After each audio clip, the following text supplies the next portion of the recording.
The sweat on the back of my neck had nothing to do with the temperature. This ballroom, suspended 50 stories above the Chicago River, was chilled to a precise 68 degrees. It was a cathedral of cold steel and colder glass. And tonight it was filled with people who owned the city, or at least the parts of it that mattered. My name is Marina Vale, and I was the ghost holding the silver tray. I was hiding behind a curtain of steel beads separating the main hall from the service corridor, trying to practice the breathing exercises my neighbor, Nonna Zeta, had taught me. Inhale for 4, hold for 7, exhale for 8. It was supposed to calm the heart. Right now, my heart was trying to hammer its way out of my polyester uniform. Vale, a word. I jumped, sloshing a bit of champagne onto my tray. Mr. Schmidt, the hotel's night manager, materialized from the shadow of a colossal ice sculpture. His voice was always a low gravel, like he gargled with rocks. "Look at them, Marina." He didn't gesture, just flicked his eyes over the glittering crowd. "This isn't the usual charity crowd. This isn't new money. This is sediment old deep." I knew what he meant. This gala was a fundraiser in name only. The logos projected in tasteful blue light on the walls told the real story. Artemis Lines, Ventura Logistics, names I'd seen on the sides of massive, windowless warehouses down by the Calumet River, names that meant you didn't ask questions. "These people are from the semi-underground," Schmidt hissed, adjusting his cuffs. "You are wallpaper. You serve. You clear. You evaporate. You do not make eye contact. You do not speak unless spoken to. And if you drop a glass—" He paused, letting the silence hang heavy. "Don't." I nodded, my throat too tight to form words. My rent was due in 3 days. I just needed to survive the next 4 hours. My father was Maltese, my mother American. We had no ties to this world, no connections to the Italian lines that ran this city like a private subway. I was just a girl trying to pay for night classes. I slipped back into the orbit of the crowd, a tiny planetoid moving through a galaxy of gravitational monsters. Women with diamonds bright enough to blind you drifted past, their laughter like chipping ice. Men in suits that cost more than my entire year's salary, and I'd done the math, spoke in quiet rumbles, their hands gesturing minimally. The air was thick with expensive perfume and the metallic tang of unsaid threats. A string quartet sawed away in the corner, but their music was just a thin veil over the tension. Then the room shifted. It wasn't a sound, it was a change in pressure, like the air being sucked out of the room before a lightning strike. The ambient hum of conversation didn't just quiet down, it was sliced off. The main elevators opened, and the sea of designer gowns and tuxedos parted. 2 men walked through the gap. The one in front commanded the eye. He was older, perhaps in his late 70s, but he moved with a straight-backed authority that defied his age. He leaned on a cane, not for support, but as a statement. It was dark wood topped with a heavy, intricately carved silver head. Beside him, a half step back, was the real Gravity. He was younger, maybe in his mid-30s, and wore a suit so perfectly tailored it looked like a second skin. He was shadow and silence. While the old man's eyes scanned the room with a sort of weary amusement, the younger man's eyes missed nothing. They were dark, flat and hard as obsidian, and they seemed to absorb all the light in the room. Luca Lucenti. Even I, the wallpaper, knew that name. And the old man, the one with the silver cane that had to be his father, the legend, Don Alfio Lucenti. They stopped near the entrance, bypassing the greeting line. A junior concierge, brave or foolish, hurried over with a practiced smile. Don Alfio looked at him, then raised his voice just slightly. He asked a question. I felt the blood drain from my face. It wasn't Italian, not the clean, melodic language you hear on TV. This was something else. It was rougher, older, full of hard consonants and dropped vowels.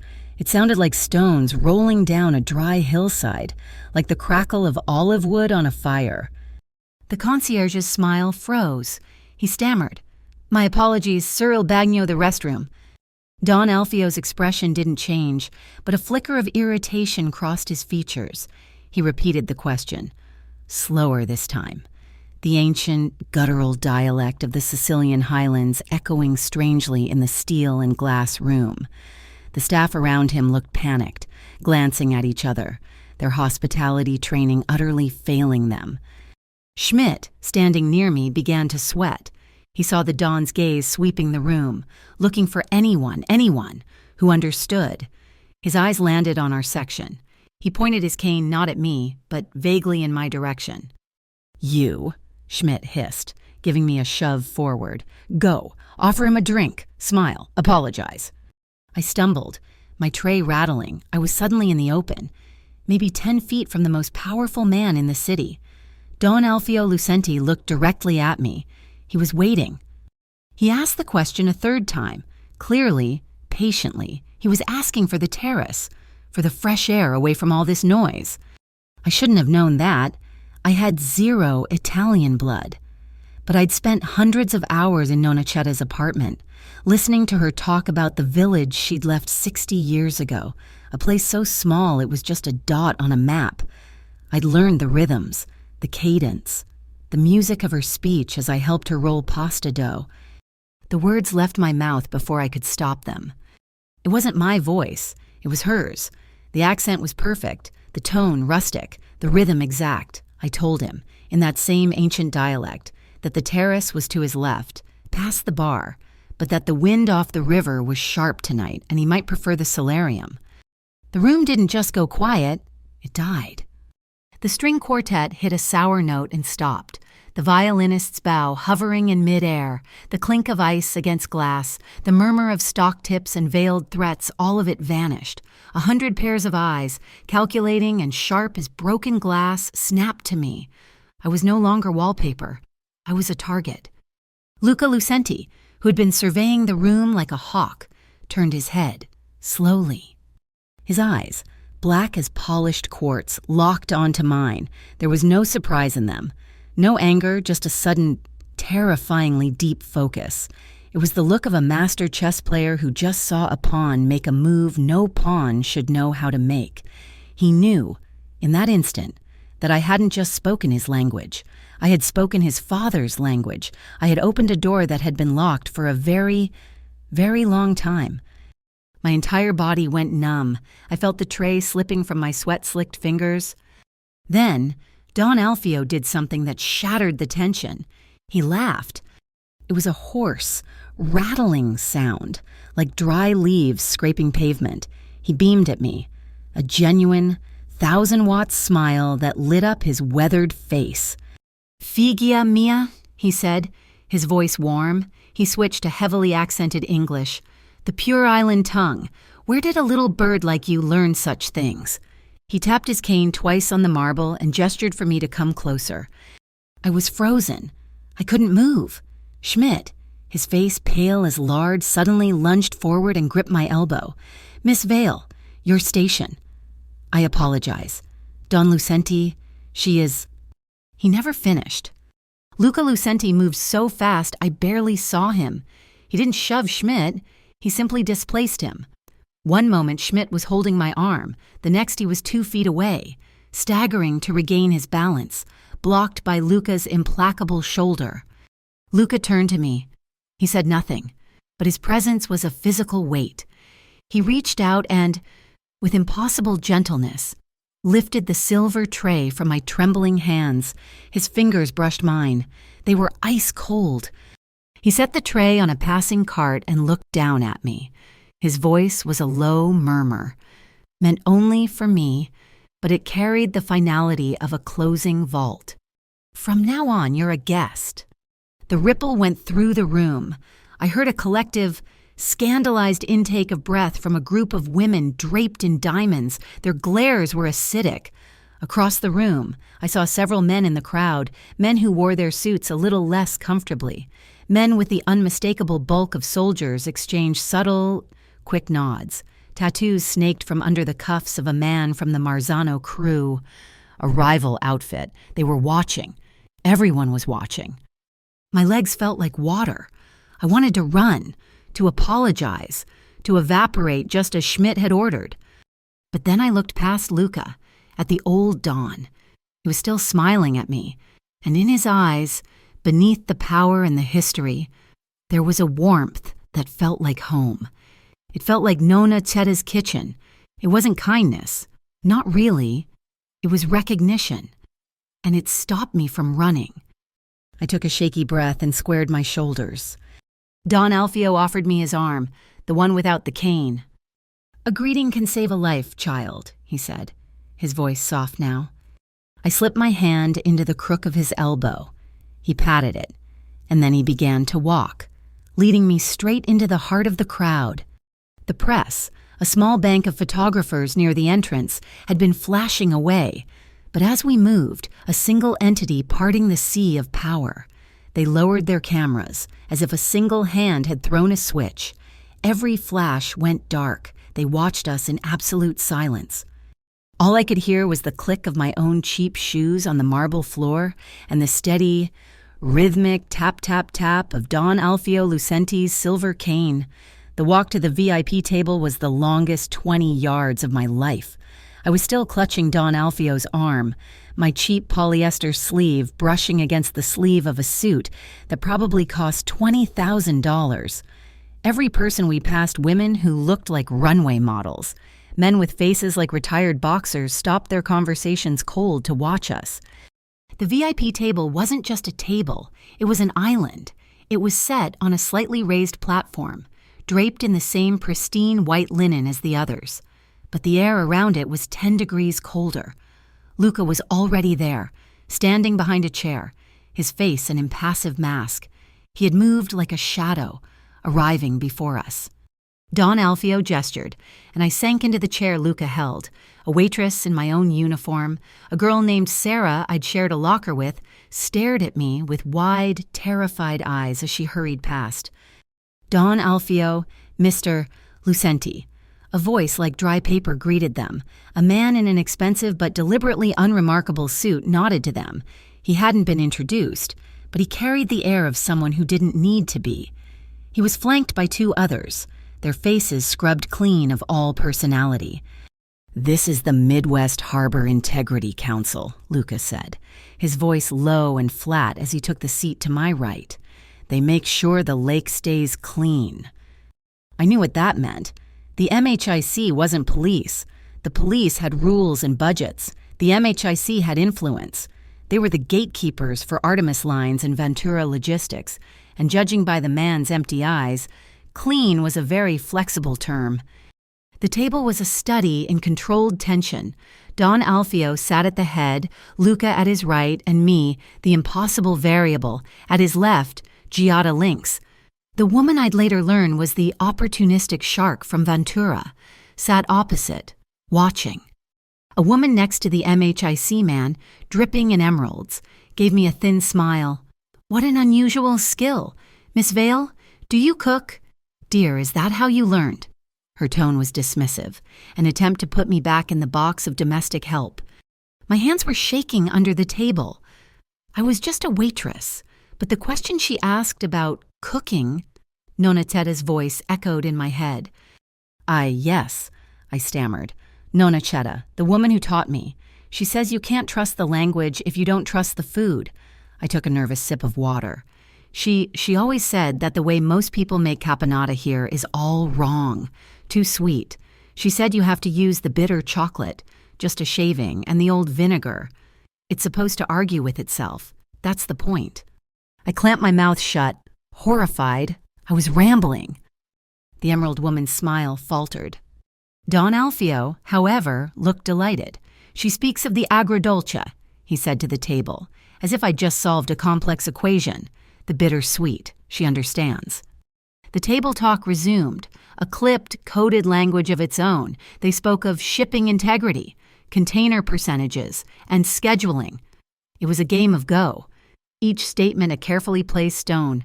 I was hopelessly lost. Then Luca leaned forward. He wasn't looking at me. He was staring at the MHIC man, but his words were in that deep, rocky dialect. He said, "The man who builds his house on the beach." It wasn't a question. It was a test, a lure. I knew the answer. Nonna Zeta said it every time I complained about my temp jobs or a boyfriend who'd ghosted me. I kept my eyes on my water glass, softly, in that same dialect. I finished the proverb, shouldn't be surprised when the tide takes his furniture. The silence that fell was absolute. It was the sound of a pin dropping on velvet, a mile away. It was a statement about loyalty, about building on solid rock. And I had just finished his sentence. Crack! Don Alfio slapped his open palm flat on the table. The sound made the MHIC man jump. The old Don beamed at me, his eyes crinkling. She knows the foundation, he boomed. In that same instant, Luca's phone, lying face down on the linen, gave a single, silent vibration.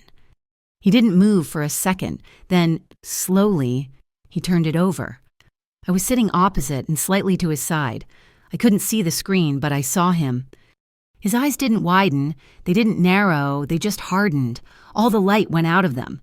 He reached for his glass of water, and I saw his hand. His fingers tightened on the glass, just slightly, but with enough pressure that his knuckles turned white. It wasn't a tremor. It was the conscious suppression of immense force.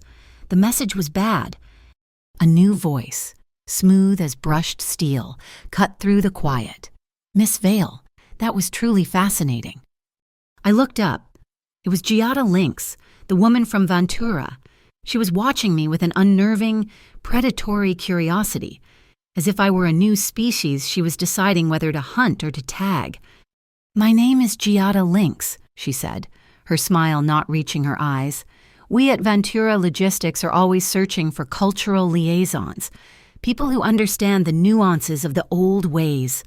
I imagine the position would offer a salary substantially higher than your current one." She was offering me a job, right here.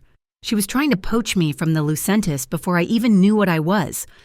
I was completely out of my depth. "Oh, I thank you, but I'm just a waitress." "The girl is occupied," Don Alfio said, his voice mild, but the statement was a closing door. He turned to me, the warmth returning to his eyes, shutting out the rest of the table. "But she is right about one thing. Figia, this is more than cooking. Who not just a neighbor? Who kept this alive for you?" I told him the simple, unadorned truth. Nonna Zeta. She lives in Little Village, in the apartment on the 3rd floor, right above mine. Her family is gone. She gets lonely. I help her with groceries, bring her mail up. She pays me in stories and pasta. She's 84. She's been in that apartment for 60 years. The specificity of it, 3rd floor. Little Village seemed to land on Luca. His posture changed. He wasn't just observing a curiosity anymore. He was cataloging data. This was real. I felt the weight of all their eyes on me. It was too much. I glanced away, looking past Luca's shoulder to the massive floor-to-ceiling windows. The city lights were a carpet of diamonds blurring against the dark glass. And in the reflection, I saw it. It wasn't a reflection of our table. It was a reflection of the service corridor entrance, 20 feet away, in the darkened glass. Clear as day. I saw 2 men. One was a man I recognized from the lobby, one of the Marzano crew, the one with the distinctive tattoos climbing his neck. He was handing a sleek aluminum briefcase to another man, a man in a conservative suit, a man who had been standing behind the MHIC representative just 10 minutes ago. My breath caught in my throat. It was over in a second. The men melted back into the shadows. I tore my eyes from the window and looked, instinctively, at Luca. He hadn't been looking at the window. He had been looking at me. But he saw it. He saw the flicker of recognition in my expression, the sudden terror. He tracked my gaze to the window, registered the empty space where the men had been, and his eyes snapped back to mine. No words were exchanged. Not a single muscle in his face moved, but we both knew. I had seen the payoff, and he knew I'd seen it. A silent, cold confirmation passed between us. Yes, I see it too. Now look away. My heart was a hummingbird in my ribs. "Nonna Zeta," Don Alfio said, blissfully, or perhaps deliberately, unaware of the silent exchange. He was smiling again. From the high country, I'd wager, Does she sing the old songs? He hummed a few bars of a haunting, simple melody. At the weddings, he murmured. They used to sing this when the bride crossed the threshold, a prayer to the sea. He sang the first line, his voice a gravelly but true baritone. It was a well-known verse. But my blood ran cold. I knew that song. Nonna Seta sang it all the time, but she sang it differently. She sang it with a lilt, a change in the third note, and she always followed it with another line. I don't know why I did it. Maybe the tension, maybe the fear, maybe just the pull of a melody that felt more like home than my own apartment. I sang the next line. Ma u mari si ricorda I suoi lacrimi. But the sea remembers her tears. And I sang it with Nonna Seta's lilt, the variant. If the room had frozen when I spoke, it turned to solid ice now. Don Alfio's smile vanished. He stopped breathing. He stared at me, his dark eyes wide, not with pleasure, but with a profound, earth-shattering shock. The MHIC men in Giada Links just looked confused, shut out of a conversation they couldn't hear. But Luca moved. His stillness became electric. He leaned forward, his entire body tensed, his eyes boring into me. He didn't just hear the line, he heard the notes. He heard the cadence. I hadn't just sung a folk song. I had sung the code, the specific regional variation that, as I would learn, was used as a password, a key to things long since buried. I had just proven I wasn't just a speaker. I was a vault. Before a single person at the table could speak, a deafening noise shattered the glass cathedral. Whoop, whoop, whoop! The fire alarm! Red strobe lights ignited, bathing the ballroom in silent, rhythmic bursts of crimson. Panic erupted. The glitterati shrieked. Chairs scraped violently against the marble. People were running, a stampede of silk and diamonds pushing toward the main elevators. A waiter burst through the service doors, his face white, coughing. "Fire!" he screamed. "In the kitchen, there's smoke!" But it wasn't a fire. I could smell it. Even from here, it wasn't wood smoke. It was chemical. Acrid. It was a probe. Marzano. They were testing the exits, testing the response, creating chaos, and in chaos, things and people get lost. I looked around, panicked, for Don Alfio, but he was already being hustled by two of his own men. A hand clamped around my upper arm. It wasn't rough, but it was steel. It was Luca. "Not that way," he growled, his voice a low command that cut right through the alarm. He wasn't pulling me toward the main elevators with the screaming crowd. He was pulling me away from the table, back toward the service corridor I had been hiding in just an hour a lifetime ago. He shoved open the heavy steel door, and we were plunged into the humming, fluorescent-lit, concrete hallway. The alarm was suddenly muffled, distant. He pushed me flat against the wall, his body shielding me from the open door. His arm braced next to my head. His dark eyes, the color of obsidian, were blazing. The stone wasn't dead. It was volcanic. He was close enough that I could feel the heat radiating off him. "Come with me," he commanded. It wasn't a request. "From this second, Ba," he said, his voice a low, lethal promise that vibrated through the concrete wall. "Anyone who even looks at you pays the price." We didn't take the stairs. The service corridor was a maze of concrete and humming pipes, the whoop, whoop, whoop of the alarm already fading behind us, replaced by the heavy thud of Luca's footsteps. He still had my arm, a grip of warm steel, pulling me toward a freight elevator I didn't even know existed. The doors hissed shut, sealing us in a metal box that smelled of machine oil and old paper. We descended, not to the glittering lobby, but to a dark, cavernous sub-basement, a black sedan, the kind that absorbs light, idled by the ramp. The driver didn't look back as Luca opened the rear door and guided me inside. The ride was silent. We moved fast, away from the river and the skyscrapers, plunging into the industrial veins of the city, all iron bridges and brick warehouses sleeping under the sodium-orange glow of the streetlights. My heart, which had been trying to escape my chest, was now just a dull, heavy thump, thump, thump. I was still wearing my stupid polyester uniform, a smear of champagne drying on the sleeve. We pulled into a dark alley behind what looked like a defunct printing press. The faded paint on the brick announced G&R Press. Luca led me to a featureless steel door. Don Alfio was already there, as if he'd been teleported. He was flanked by two men I hadn't seen before, both built like refrigerators. He was perfectly calm, his silver-headed cane resting lightly on the pavement. The door had no handle, no keypad, just a small, dark speaker grill. Don Alfio leaned in, and he didn't say a password. He simply spoke, his voice that same ancient, gravelly Sicilian. He spoke the first line of the proverb Luca had tested me with. "The man who builds his house on the beach." His voice was the key. There was a heavy thud of a magnetic lock releasing, a hiss of hydraulics, and the massive door slid open. The inside wasn't a factory. It was a metal jewel box, clean, sterile, with brushed steel walls, recessed lighting, and silent, glass partitions dividing the massive open space. It smelled like clean air and expensive electronics. On a frosted glass wall near the entrance, a single name was etched glass ridge. I was rubbing my arms, the adrenaline starting to curdle into a bone-deep chill. My polyester felt ridiculous in this high-tech bunker. Luca watched me. He didn't offer a blanket or a kind word.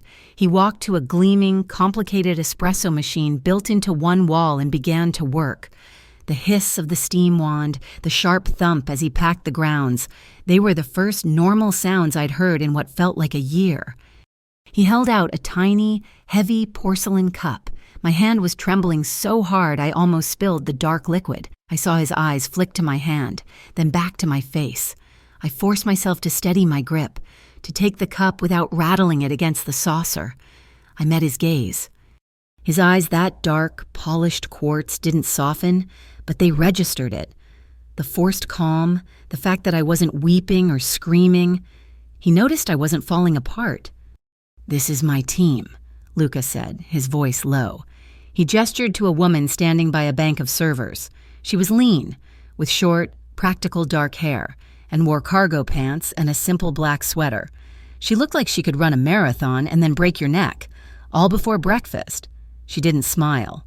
She just nodded once. "Ari Sardo. She handles security." And Dr. Penumbra. A man who looked like he'd just wandered out of a university library blinked at us from behind a screen covered in algorithms. He wore a rumpled tweed jacket over a hoodie. Doctor. Umbra finds patterns. The names felt like smoke. Sarto, Umbra, Shadow. They were aliases, every one of them. Don Alfio sat in a sleek, modern leather chair, his cane resting against the arm. He looked at me, his gaze kind but penetrating. "Now, Figlia," he said gently. "Tell us, how do you know the music?" So I told them. I told them everything. Not just about Nonna Chetta, but about my life, the real one. "I'm nobody," I insisted, the hot, bitter espresso warming my cold hands. "I work 3 jobs, this hotel gig, a morning shift at a diner in Greektown, and I stock shelves at a pharmacy 3 nights a week. I dropped out of night school, my credits are a mess. I'm just me." "Why?" Luca asked. The question was quiet, but it demanded an answer. "Nonna Chetta," I whispered, the name catching in my throat. She's all I have. My parents are gone. She has a heart condition, a bad one. The money I make, it's not for school. Not really. It goes to her medication, her rent, to keeping her comfortable." Don Alfio nodded slowly, as if this confirmed something he already knew. "Your voice. Marina, it doesn't just speak a language. It unlocks a tradition, one that men like Marzano and many others believe was buried with my father." He nodded to Ari. She touched a screen. From speakers hidden in the ceiling, a melody began to play. It was an ancient turntable, digitized, the faint crackle of a vinyl record filling the room. It was the wedding song, the one Don Alfio had sung at the table, but it was the plain version. "Listen," Don Alfio commanded. I listened. It was pretty. "But that's not right," I said before I could stop myself. Dr. Umbra, the professor, spun in his chair. What's not right?" The third note, I said, frowning. In the second bar, it's flat. Nona Zeta always sings it sharp. She said the city singers got it wrong. They didn't understand the lilt. I paused, then added, and she always follows it with the lacrime di mare, the tears of the sea. The part I sang. She said the song isn't complete without it. Doctor. Umbra's fingers flew across his keyboard. He pulled up a sound file, isolating the melody. He digitally adjusted the third note, sharpening it. A new algorithm bloomed on his screen. My God, he whispered, pushing his glasses up. It's a key, a tonal shift. It's not just a variation, it's a cipher. The old ways, Don Alfio said, his voice resonating with history. They didn't trust paper, they didn't trust banks. They hid their routes in music, in lullabies and feast day songs. Doctor, Umbra turned to us, his eyes wide with academic fervor. He's right, the tears of the sea isn't just a lament.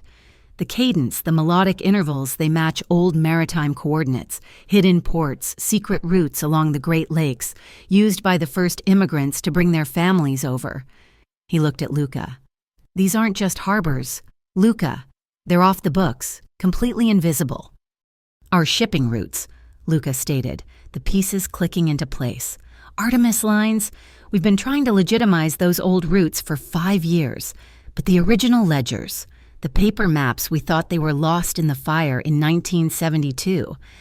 Marzano doesn't want to legitimize them, Ari Sarto said, her first words. Her voice was low and steady. He wants to use them, to move his product. If he finds those routes, he bypasses the MHIC and everyone else. He takes the whole lake. They all looked at me. I was the key. Nona Zeta's lullabies were a map. Luca stood up. He walked to a large, armored window, looking out at the dark brick of the alley. Marzano knows you spoke the dialect. He doesn't know you know the music yet. That's why he just sent a probe, not a team. But he will. He tested the hotel to get to you. He'll go for the source next. My blood turned to ice. Nona Zeta. We can protect her, Luca said, turning to face me. We can protect you, but I need you. I need the key. He made the offer. It hung in the sterile air between us. Work for me. As a consultant, you will analyze the dialect, the music. You will work with Dr. Umbra. You will be paid handsomely, enough to cover Nona Zeta's medical needs for the rest of her life, and you will have my full 24-hour protection. My head was spinning. This was a nightmare, a dark, terrifying fantasy. I can't, I stammered, shaking my head. I saw those men, the Marzanos. I saw the payoff in the window. This is a violent world. I don't want blood on my hands. Luca crossed the space between us in 2 silent strides. He stopped just inches away. I had to tilt my head back to look up at him. He was all shadow and coiled intensity. I will keep your hands clean, he said. His voice a raw, quiet promise that felt more binding than any contract. You will work with music and history. The blood, that's my business. Leave it to me. I looked at his hands, the hands that had gripped the water glass, the hands that could crush or, as I'd seen him take the tray from me, be impossibly gentle. I thought of Nona Zeta, alone in her 3rd-floor apartment, her heart skipping beats. She's all I have, I whispered. She'll be safe by sunrise, he vowed. I took a deep, shuddering breath. Okay, I'll help you, temporarily, but I have conditions. For the first time, a flicker of genuine surprise crossed Luca's face. 1, I said, my voice gaining strength. Nona Zeta is moved somewhere safe, somewhere kind, not a box like this, and I get to see her. Done, Luca said. 2, I hesitated, but the image of the crowd at the gala flashed in my mind. No civilians, no children. Your fight with Marzano. I don't want any innocent people hurt because of what I'm doing. No one else gets pulled into this. Don Alfio smiled, a slow, appreciative expression. Luca just nodded. My terms are the same. Ari Sarto stepped forward. She held out her hand. In her palm was a small, flat piece of dark red clay, like a shard from an ancient pot. It was strung on a simple leather cord. There were markings on it, faint but clear ancient Sicilian script. "We found this with the few ledgers we do have," she said. "We thought it was just a token, but the markings, they match the title of the song, Lacrime di Mare." I reached out and took it. The ceramic was cold, but it warmed instantly in my grasp. It felt heavy, like it belonged in my hand. It was the other half of the key. I looked up, clutching the amulet. I was terrified. I was a waitress in a bunker, holding a map to a criminal empire, employed by the city's most dangerous man. Don Alfio rose from his chair and walked over to me. He placed his warm, dry hand over mine, covering the amulet. He smiled, and this time, it was all warmth, the calculation gone. "You welcome me at the right time, Marina," he said, his voice soft. "In the old tongue, in the old way. Now, I welcome you." He leaned in, his silver hair brushing my temple, and his next words were in that beautiful, gravelly dialect, a formal, ancient greeting I'd only heard Nonna Chetta use when she prayed. "Benvenuta in familia," he said. "Welcome to the family, in my way, with protection." The morning after the gala, the Glass Ridge safe house was silent. It was a silence so complete it felt artificial, the sound of air scrubbed clean and recycled. I had slept for maybe 3 hours on a cot in a small, windowless room, and woke up still feeling the phantom grip of Luca's hand on my arm. Ari Sardo had given me a change of clothes, a soft, worn black sweater, and a pair of cargo pants that were slightly too big. My polyester waitress uniform was in an incinerator chute, a symbolic and deeply unsettling gesture. I found Dr. Penumbra already at his station, nursing a mug of tea and staring at a wall of code. Luca was there, too, in a fresh suit, standing by the high-tech espresso machine. He was a man of rituals. "He's running a trace on all known Marzano associates," Umbra muttered to me, nodding toward Luca. "Trying to find the 2 men from the reflection." "You need to eat," Ari said, placing a protein bar and a bottle of water on the desk in front of me. She was my shadow, my guardian, and my jailer, all in one. I couldn't eat. I was clutching the small ceramic amulet. It was cool in my palm, the leather cord rough against my skin.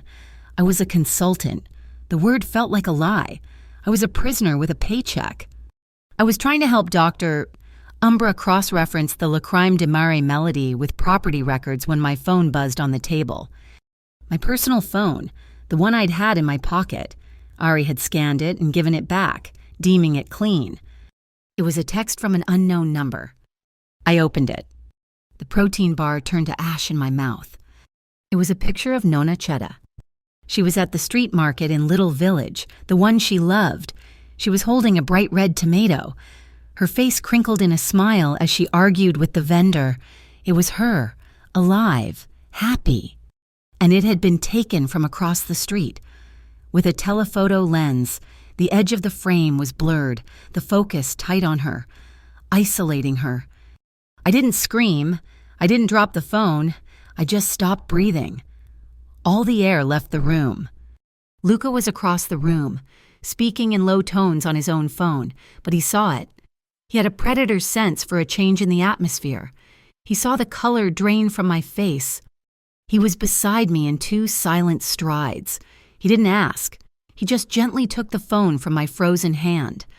His face, already hard, turned to granite. "Ari," he said, his voice lethally soft. "On it," Marshi replied, already typing. "Protocol Aegis now." What does that mean?" I whispered, my voice sounding distant. "They know where she is. They're watching her." "Not anymore," Luca said, his eyes on the photo. He was memorizing the angle, the shadows. "Aegis is my shield. We're moving her. Right now." "Moving her where? To a box like this?" The panic was rising, a hot acid in my throat. "St. Aurelia Sanctum," he said, his focus absolute. "It's a private cardiac facility in the suburbs. My family were the primary benefactors. It's the safest hospital in the state of Illinois. She'll be a priority patient, not a prisoner. She'll have the best doctors in the country. She'll be comfortable. I gave you my word." He was already dialing his own phone, rattling off codes and instructions. He was saving her. But with the cold, precise efficiency of a general deploying troops. Just as I was trying to process this, Ari's console beeped. "Boss," she said, her voice tight. "Incoming, it's the MHIC, an official request. They want to informally interview Miss Vale this afternoon." I looked at Luca, the briefcase in the reflection, the man in the suit. "It's a trap." "Corbin Drex," Luca said. His phone conversation finished. "He runs the council's enforcement division, and as you saw, he also runs errands for Marzano." He looked at the clock on the wall. He's getting impatient. "What do we do?" I asked. "Ari, accept the invitation," Luca commanded. "Tell them we will be there at 3 p.m. "Boss, that's a mistake," Ari argued, turning in her chair. "Walking her in there? That's not a shield. That's a target." "It's a target he expects," Luca said. "We need leverage. We have 4 hours." He turned to Doctor, Umbra, and me. "The music, the map, what do we have?" "It's just theory," Umbra said, flustered. "The tonal cipher gives us a region, not a location. We're missing the key to the grid." My hands were shaking again. I was pacing, my fingers tracing the edges of the ceramic amulet around my neck. The script was raised, but between the letters, my fingernail caught on something, a groove, a tiny, perfect, concentric groove, almost invisible. Like a record. "Doctor, Umbra," I said, my voice hoarse. This is going to sound crazy, but this amulet, the marks, they're not just script. They're cut. What if—" His eyes widened. He grabbed the amulet, careful not to touch the surface, and placed it under a digital microscope. "You're right, it's not just a token. It's an audio disc, a micro-etching." In 30 seconds, he had it on the turntable, the stylus arm recalibrated for the ceramic. The sound that came out was a high-pitched, agonizing screech. "Filter it," Luca ordered. Umbra's fingers flew. He applied filters, slowed the speed by 90%, isolated the frequencies. The screech vanished, and a melody emerged. It was Lacrime di Mare, but not the public version, and not known as Setta's variant. It was a third, haunting harmony, one that wove between the other two. Umbra's screen lit up, a map of Lake Michigan overlaying his audio software. "It's the map legend," he whispered. Awestruck, "The cipher gave us the area. This harmony, it gives us the coordinates. One specific point, right here at—" He pointed, "middle of the lake, near the old Calumet breakwater." Luca looked at the clock. "That's 20 minutes from here. Ari, get the car." "Luca, no," Ari said, standing up. "It's the most exposed point in the city. A setup?" "It's leverage," Luca countered, his voice flat. "We're not walking into Drex's office blind. We go now." The black sedan cut through the gray. Windy Chicago afternoon. This was not a city of glass and steel. This was the city of rust and iron. We pulled up to the breakwater. It was a long concrete pier, deserted, waves crashing against the pilings. Ari drove to the very end, her eyes scanning the sky, the water. "What are we looking for?" I asked, my voice small in the armored car. "That," Ari said, her voice tight. A black dot was hovering a quarter-mile out, directly over the coordinates from the amulet. It was moving toward us, fast. "Drone," Ari said. "High-end, not police." The high-pitched insectile buzz grew louder. "Stay in the car, don't move," so Luca ordered. Ari was already out. She popped the trunk from the dash and retrieved a long, black case. It wasn't a rifle. It was something else. She aimed it at the sky. There was no bang, just a high-frequency shriek that vibrated in my teeth. The drone's lights flickered. It wobbled, its rotors spinning erratically. It tried to correct, then it just died, dropping like a stone into the choppy, gray water. "It's gone," I breathed. "No," Ari said, pointing. "It's snagged on the rebar, 10 feet down." She pulled on a pair of waterproof waders from her gear bag and was over the side before Luca could object. She was back in less than 5 minutes, dripping, holding a mangled piece of black carbon fiber. "Well," she said, dropping it on the concrete, "Marzano isn't hiding his shell companies anymore." There was a logo, partially melted from the focused energy pulse, Nordson Finance. "He knew we'd come here," I whispered, horrified. "He knew we'd find the region." Umbra's voice crackled over the car's comm system. "He'd been monitoring us from Glass Ridge. He just didn't know we had the amulet. He was watching the whole grid." We were back in the car, speeding toward downtown. We had maybe an hour before the meeting. My mind was racing. But what was the point? A coordinate in the middle of open water. It doesn't make sense. "It's a calibration point, Marina," Umbra said. "It tells us how to read the rest of the map. But what is the map?" I was looking at the hydrographic charts on the laptop in my lap. Water depths, shipping lanes. And then I saw it. The song. La Crime di Mare. Tears of the Sea. "Non Nachetta," I said, thinking aloud. When she sings that song, she's always talking about missing the island, missing the ocean. She always says, "The lake is dead. Cara mia. The sea breathes." "Breathes," Umbra repeated. "Tides." His fingers flew across the keyboard. The original routes, they weren't deep water. They were tidal tunnels, hidden at low tide, the Chicago River, before they reversed it in 1900. The rhythm of the song, the breath, it's not a map. It's a calendar. It's a schedule for a tidal gate. He cross-referenced the melody's unique, lurching rhythm with the old river flow charts. Got it, a hidden floodgate under the old 18th Street Bridge. It's only accessible when the lake pressure is at a specific low, once every 12 hours. That's our door. Luca didn't hesitate. "Ari, 18th Street, now." We screeched to a halt under a rusty, abandoned overpass. Ari and Luca were gone. I was alone in the car, my heart hammering against my ribs. They were back in 10 minutes. Luca was carrying a heavy, rusted, mud-caked steel box. He threw it in the passenger seat and pried it open with a tool from Ari's bag. Inside, wrapped in thick black oilcloth, was a thick leather-bound book. The original manifests.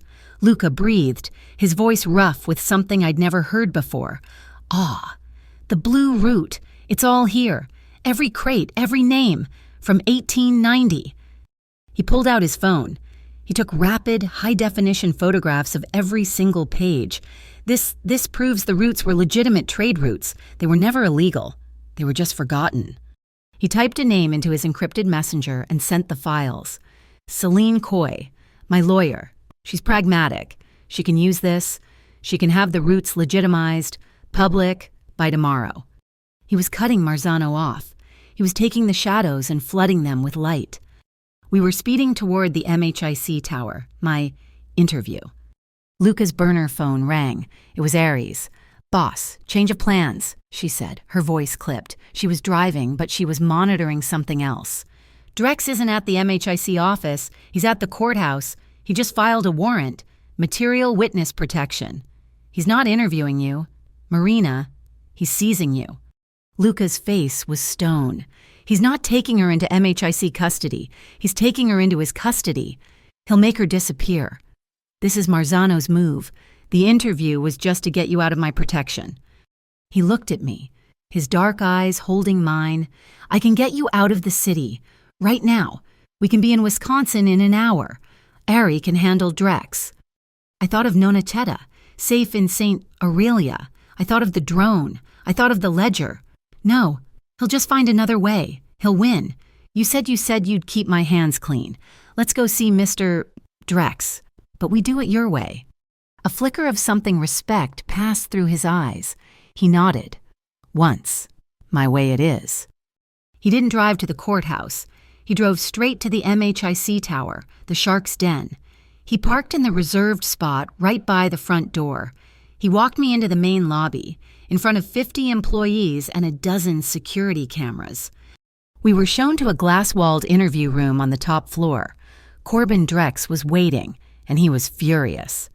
He was a slick man, all expensive gel and gold cufflinks, and he was sweating.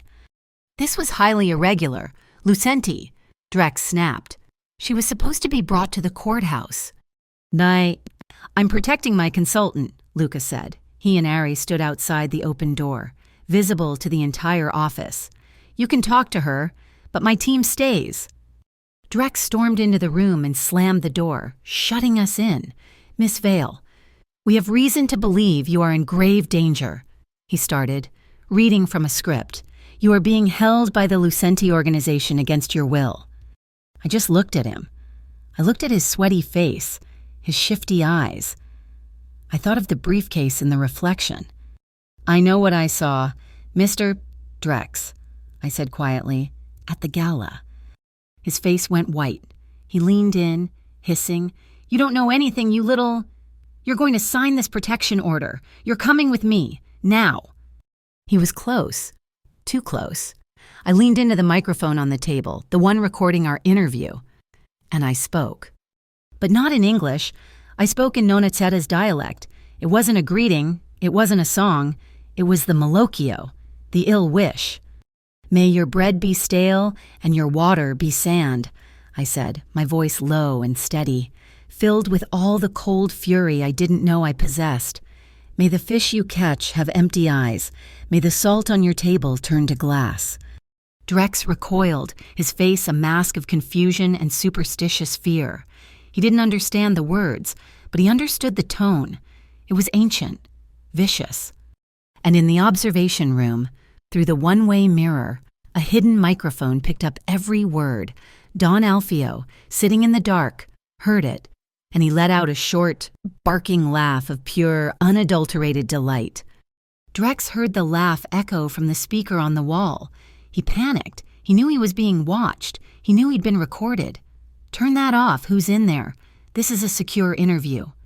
The doors to the interview room burst open. But it wasn't Drex's men. It was a new team. Clean, hard-eyed, they wore MHIC windbreakers.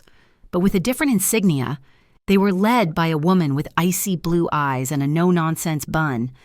Corbin Drex, she snapped, her voice like a siren. You're relieved of duty. Juno, what is this? Drex sputtered. Acting Commissioner Juno Mir, she corrected him. The Port Integrity Commission just received a very interesting anonymous tip regarding your personal finances and your undeclared partnership with Nordson Finance. Drex's jaw dropped. He looked at me, then at Luca, who was leaning against the doorframe, watching. The anonymous tip, I realized, had come from Celine Coy, Luca's lawyer. She had used the Nordson logo from the drone, the coordinates from the amulet, and the ledger from the safe box. It had all happened in the last 30 minutes.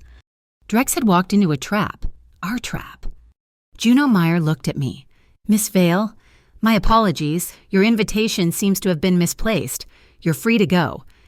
I stood up, my legs shaking so badly I almost fell. I walked out of the glass box, past the stunned faces of the office, and stopped in the hallway, right in front of Luca. He was still impassive, a mask of cold control, but his eyes were burning. He'd kept his promise. My hands were clean. His were not. The ride back to Glass Ridge was a silent, vibrating blur. The adrenaline that had turned my spine to steel in that glass-walled interrogation room was gone, and my bones felt like they'd been replaced with cold, wet sand. Ari drove, her eyes constantly scanning the mirrors. Luca sat in the passenger seat, a silent, dark statue, speaking in low, encrypted bursts into his phone. I was huddled in the back, the ghost of Corbin Drex's panicked, sweaty face seared into my memory. The heavy black sedan plunged back into the alley. The hidden hydraulic door hissed open and slammed shut behind us, the thud of the magnetic lock echoing in the concrete space. We were safe. The second that thought registered, my legs gave out. I didn't fall. I just folded. My back hit the cold and brushed steel wall of the safe house, and I slid down until I was sitting on the floor. I couldn't breathe. I put my head on my knees, the borrowed cargo pants rough against my cheek. I wasn't a key. I wasn't a consultant. I was a waitress who had just watched a man's life get systematically dismantled in under 30 minutes. I had put the ancient, vicious words of the Malocchio into a government microphone, and I had meant them. A single, dry sob ripped itself out of my chest. It was a horrible, ugly sound. I heard footsteps, not Ori's, Luca's. He stopped. Not right in front of me, but a few feet away. I could see his expensive, polished shoes. He just stood there. He wasn't touching me. He wasn't patting my back or telling me it was okay. He was just present. He was giving me the dignity of my own breakdown. After a full minute and when my breathing started to hitch and slow, his voice came low and quiet. "You did well, Marina." I looked up, my eyes burning. That man Drex, he was going to make me disappear, and he was going to take me somewhere and... "Yes," Lucas said. His voice was flat. There was no apology in it, just a statement of fact. "And you," I whispered, my voice rough, "you ruined him. You crushed him with a phone call and a picture of a drone." "That was the clean way," he said. "He'll face a federal commission. He won't just disappear." He was drawing a line between his methods and Marzano's, a line I hadn't been able to see until now. The pressure of the last 48 hours, the gala, the dialect, the terror for Nona, the chase at the breakwater, the glass box, it all came crashing down. The sobs were silent now, just hot. Heavy tears I couldn't stop. Luca crouched. He was still a yard away. He wasn't looming. He just held out a handkerchief. It wasn't paper. It was soft, white, folded linen. I took it. It was clean and smelled faintly of starch.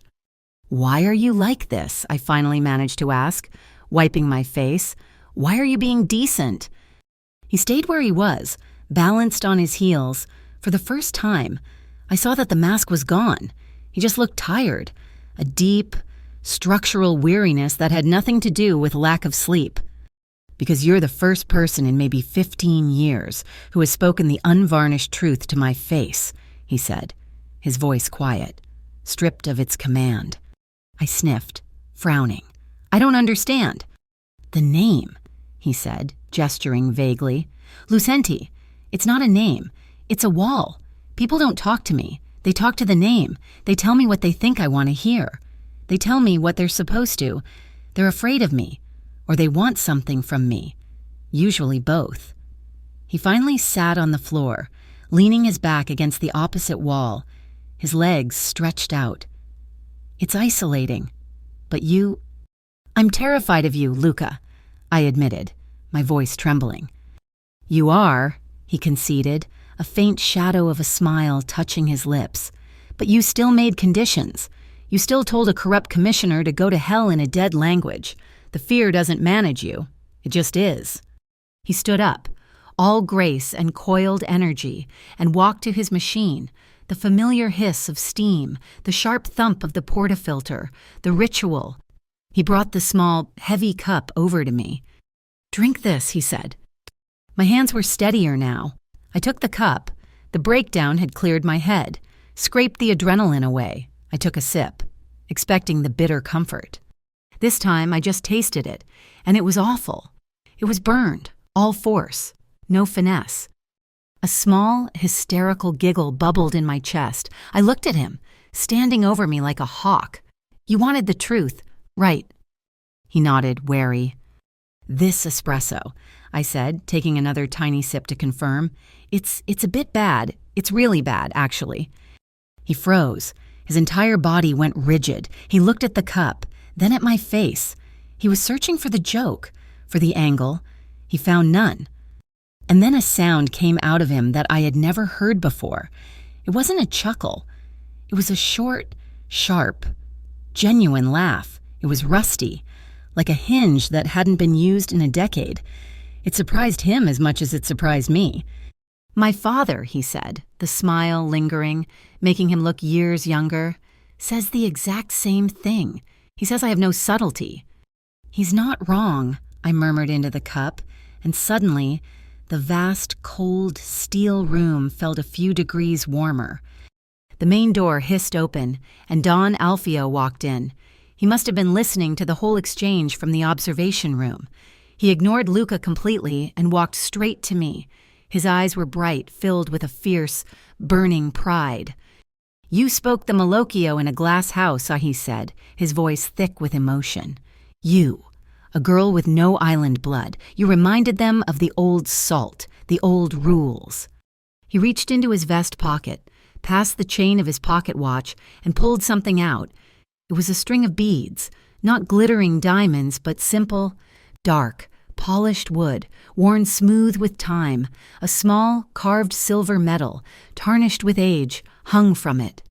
"These," he said, his voice dropping, "were my wife's, Maria. She brought them from the village. She wore them every day of her life." He held them out. I scrambled to my feet, wiping my hand on my pants. "Don Alfio, no, I can't. This is too much." "It is not a gift," he corrected me, his eyes gentle but firm. He took my hand and pressed the warm beads into my palm. "It is an acknowledgement. You gave me back the sound of my home. You gave my son a reason to laugh. You are one of us now. Picarita, in spirit, where it counts." I closed my hand around the beads. They were warm, as if they held a lifetime of sun. Later that evening, the safe house was quiet. Ari was at her station, a silent sentinel, doctor. Umbra was asleep on a cot in his office. I was starving. The protein bar from that morning felt like a distant memory. I found the kitchen, a sleek, sterile alcove with a terrifyingly complex induction stove, but the refrigerator was stocked. Real food, eggplant, celery, tomatoes, capers, olives. I started to cook. The simple, rhythmic thud of my knife on the cutting board was the most normal thing I'd experienced in 2 days. It was grounding. The smell of simmering tomatoes and vinegar must have drawn him out. Luca appeared in the kitchen doorway, his suit jacket off, his sleeves rolled up. He just watched me, leaning against the doorframe. "That's not how you do it," I said, without looking up. He raised an eyebrow. "I'm just standing here." "You're standing there wrong," I said. "This is Nonna Zeta's caponata. It needs respect, and it needs rhythm." I pointed with my wooden spoon to another cutting board and an unchopped eggplant. "Help or go away." He looked surprised, but he came into the kitchen. He picked up the knife. He was clumsy, all force. No. I sighed. I started to hum, the lilt, the lacrime di mare. "You chop now, and now it's a dance, not a fight." He listened, his brow furrowed in concentration. He started to match my rhythm. Chop, chop, stir, chop. We moved around each other in the small, gleaming kitchen. He reached for the salt. I ducked under his arm for the vinegar. It was a silent, awkward, intimate tango. I glanced over at Ari. She was watching us, her face unreadable, but a tiny, almost invisible smile was playing on her lips. As I passed her to grab a bowl, she muttered, so low only I could hear, "The boss, he only trusts people who dare to correct him." I felt a hot, stupid blush climb my neck. I buried my face in the steam from the pot. We ate at the steel table, straight from the pot. It was perfect. It tasted like home. It tasted like Nonna Zeta. I couldn't sit still. The recycled air was suffocating me. I walked to the heavy steel door that led to the alley. "Where are you going?" Ari's voice was instantly alert. "Just air," I said. "The air in here is too clean. I just want to stand in the alley for 5 minutes. You can watch me." Luca nodded to Ari. He unsealed the door. The night air hit me. It was cold, damp. A fine, miserable Chicago drizzle was falling, but it was real. It smelled like wet pavement and the river. I was just in the thin sweater. I shivered, wrapping my arms around myself. Luca was standing in the doorway, a dark silhouette against the bright, sterile light of the safe house. He said nothing. He just shrugged off his suit jacket, the $1,000, perfectly tailored armor, and walked over. He draped it over my shoulders. It was impossibly warm. It enveloped me, smelling faintly of him, that clean scent of expensive soap, espresso, and something metallic, like ozone. It was a simple, practical gesture, but it was the warmest thing that had happened to me in years. It felt like a shield. I huddled into it and turned to face him in the drizzle. "Luca?" "Marina, we have a plan. The regatta. Celine Coy is making the ledgers public. I know it's big, but before it starts, before the next thing happens," I clutched the lapels of his jacket. "I need to see her." He didn't have to ask who. "St. Aurelia tomorrow morning, 8 o'clock. I'll take you." St. Aurelia wasn't a hospital. It was a 5-star hotel with heart monitors. It was all warm woods, recessed lighting and quiet, zen-like gardens under glass. There were no armed guards, just quiet, competent staff who all seemed to know Luca by name. Nonna Detta was in a private suite with a view of a small waterfall. She was sitting up in bed, arguing with a nurse about the quality of the olive oil they'd served with her bread. "Ah, cara mia," she cried when she saw me, her face breaking into a million wrinkles. I ran to her, burying my face in her shoulder, breathing in her familiar scent of garlic and roses. She felt frail, but her grip on my arm was as strong as ever. "They treat me like a queen here," she whispered in my ear, her eyes sharp. "They brought me in a car so soft it felt like a cloud. This is because of you, because of the man." "Are you safe, Nonna? Are you scared?" "Safe," she laughed her dry, rattling laugh. "I am guarded like the Pope. Now tell me, this man, the one who watches." I looked back. Luca was standing outside the room, in the hallway, behind a pane of glass. He was giving us our privacy. He was just watching. His hands were clasped behind his back, patient, still. "He's complicated. Nonna..." She grabbed my hand, her papery skin tight on mine. She looked at me, her old eyes seeing right through my armor, right through the fear and the confusion. "You have the island heart, Marina. Even if you were not born on the island, you see the truth, you feel the music." She squeezed my hand. "Be careful, but do not be afraid." She kissed my forehead and whispered a very old, very potent blessing, a prayer for safe passage, for a calm sea. When I left the room 10 minutes later, I was crying, tears of relief, of fear, of a love so deep it ached. I walked into the hallway. Luca was still there, by the glass. He had seen it all. He had seen me break down in her arms, seen her bless me. I expected his face to be the same mask of stone. It wasn't. As I approached, his expression was shattered. The hardness was gone. The cold, quartz-like exterior had cracked. His gaze was soft, unguarded, and filled with a profound, aching understanding. He was looking at me not as a key, not as a consultant, but as just Marina. He saw the cost of what he was asking, and for the first time, I think he regretted having to ask me to pay it. He said nothing, just nodded, once, and we walked out. That night, back at Glass Ridge, the mood was heavy. The plan for the regatta was tomorrow. This was the final move. I was in my small room, clutching the wooden beads from Don Alfio. I couldn't sleep. I heard a sound in the main room. I peeked out. Luca was at his station, and he was wearing a shoulder holster. I'd never seen him with it on. I watched as he unclipped it, took the heavy, dark firearm out and ejected the clip. He checked the chamber. It was a fluid, practiced, terrifying motion. He opened a heavy-duty safe built into the wall. He placed the gun inside. He placed the holster inside. He placed the ammunition inside. He locked it. A heavy, definitive thud click. He was disarming himself, at least for tonight. He sat down at the main table, not with algorithms or bank statements, but with Dr. Umbra's printout of the La Crime de Mare musical score. He was staring at it, his brow furrowed, trying to read the notes, trying to understand the world he had pulled me into. Not just command it, he was trying to learn my language. I went back to my cot. I pulled out my phone, the secure one Ari had given me. My fingers were shaking, but for a completely different reason. I sent him a text. It was just 4 words. "Thanks for waiting." I set the phone down, my heart hammering. A moment later, it buzzed. A single word back. "Always." I turned off the light. And for the first time since I'd walked into that glittering ballroom, I wasn't afraid of the man in the next room.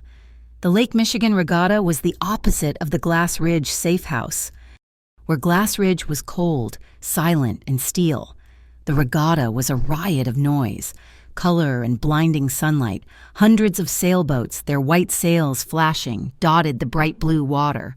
Pennants snapped in the wind. The air smelled of lake water, sunscreen, and exhaust from the spectator yachts. This was Luca's play, his big public move, after Celine Coy, his lawyer, had worked for 2 days straight. Artemis Lines had discovered the century-old ledgers. They had presented the Blue Routes to the newly formed Port Integrity Commission, Juno Mires Commission, as a historical find, a legal, pre-existing shipping lane that would bypass the corrupt Marzano-controlled channels. Today was the announcement. I was standing on the deck of a massive, gleaming white yacht chartered by Artemis Lines. I was no longer Marina the waitress or Marina the consultant. In a simple, elegant navy blue dress Don Alfio had insisted on providing. I was just Marina, and I was completely exposed. "You look nervous, Cara," Don Alfio said, patting my hand. He was seated in a deck chair, looking every inch the benevolent patriarch. "There are 1,000 people here. 200 of them are press. You are safer here than you were in your own apartment." I wasn't so sure. Ari Sardo stood 10 feet away, her eyes hidden behind dark sunglasses, her body language a tightly coiled spring. She was scanning the rooftops of the Navy Pier, the other boats, the crowd. She was the only one who looked as tense as I felt. Luca was at the bow, surrounded by journalists and smiling city officials. He was a different man today. He was charming. He was the legitimate CEO, the son of a respected Italian family, bringing new, clean business to Chicago. He was selling them the future. "This blue route isn't just a shipping lane, it's a promise," he was saying, his voice smooth and confident, a promise of transparency, of integrity. I saw a flash of electric blue at the gangplank. Giada Lynx. She was radiating confidence, her smile wide as she strode right up to Luca and kissed him on both cheeks, a purely European, purely public gesture. "Luca, darling," she exclaimed, loud enough for the press to hear. "Ventura Logistics is thrilled to partner in this. What a brilliant discovery. We must coordinate our promotional efforts. A truly clean port benefits us all, doesn't it?" I saw it for what it was. She'd lost her back-channel deal with Drex and Marzano, so she was pivoting, attaching herself to the winning side with shameless, predatory grace. Luca didn't blink. "Giada, we're so glad you see the value in transparency. We'll have our people talk." He dismissed her with a smile and turned. His eyes finding me in the crowd, the CEO mask dropped for just 1 second. His gaze was a question. "Are you okay?" I gave him the smallest, almost imperceptible nod. The music started. A live band tucked into the aft deck began to play. It was a classic, something from the 40s, a waltz. Luca extracted himself from the politicians, his duty done. He walked across the deck, his path straight and deliberate, right to me. He didn't look at Ari, he didn't look at his father, and he looked at me. He held out his hand. "Miss Vale, I believe they're playing our song." My breath hitched. It wasn't La Crime di Mare, it wasn't a lament, but the timing. The 1, 2, 3, 1, 2, 3, it was the same rhythm.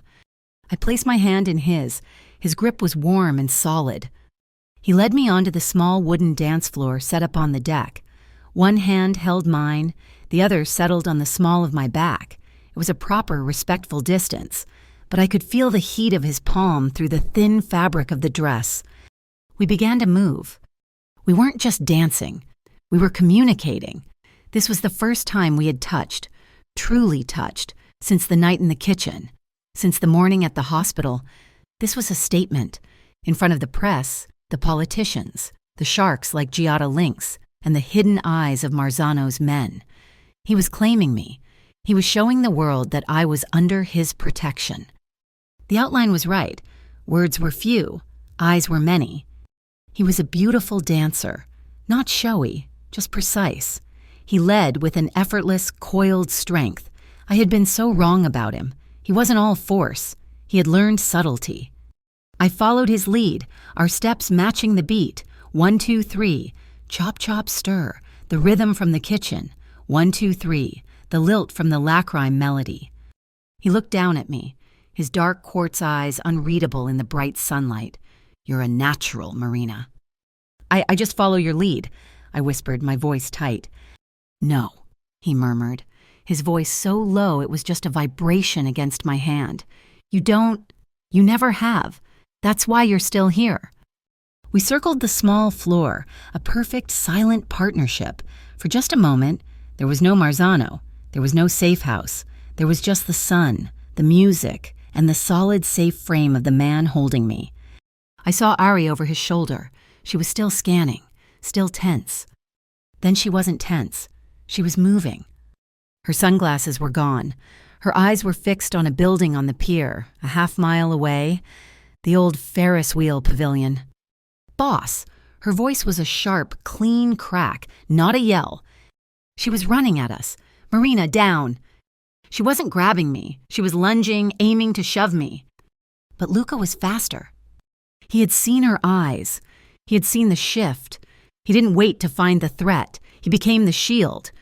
In one violent, fluid motion, he broke the waltz. He spun me around, pulling my back hard against his chest, and used his own body as a wall, covering me completely. His arms were like steel bands around my waist. Phew crack!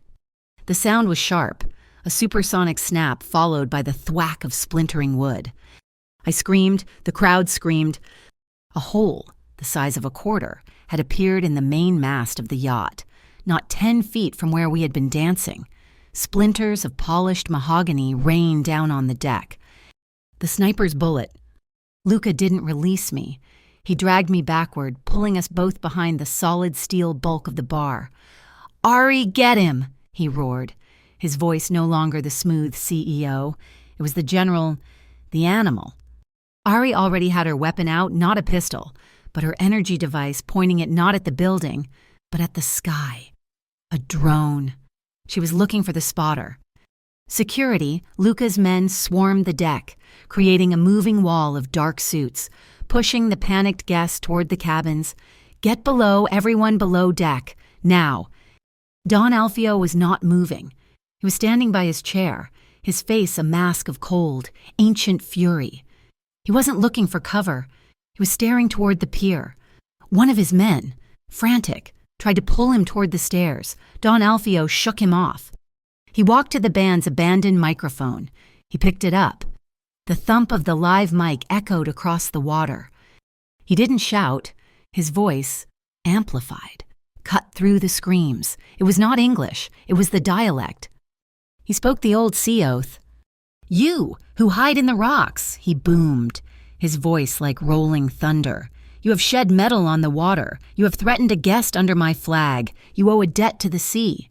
And the sea always collects with the wind. It wasn't a threat. It was a judgment.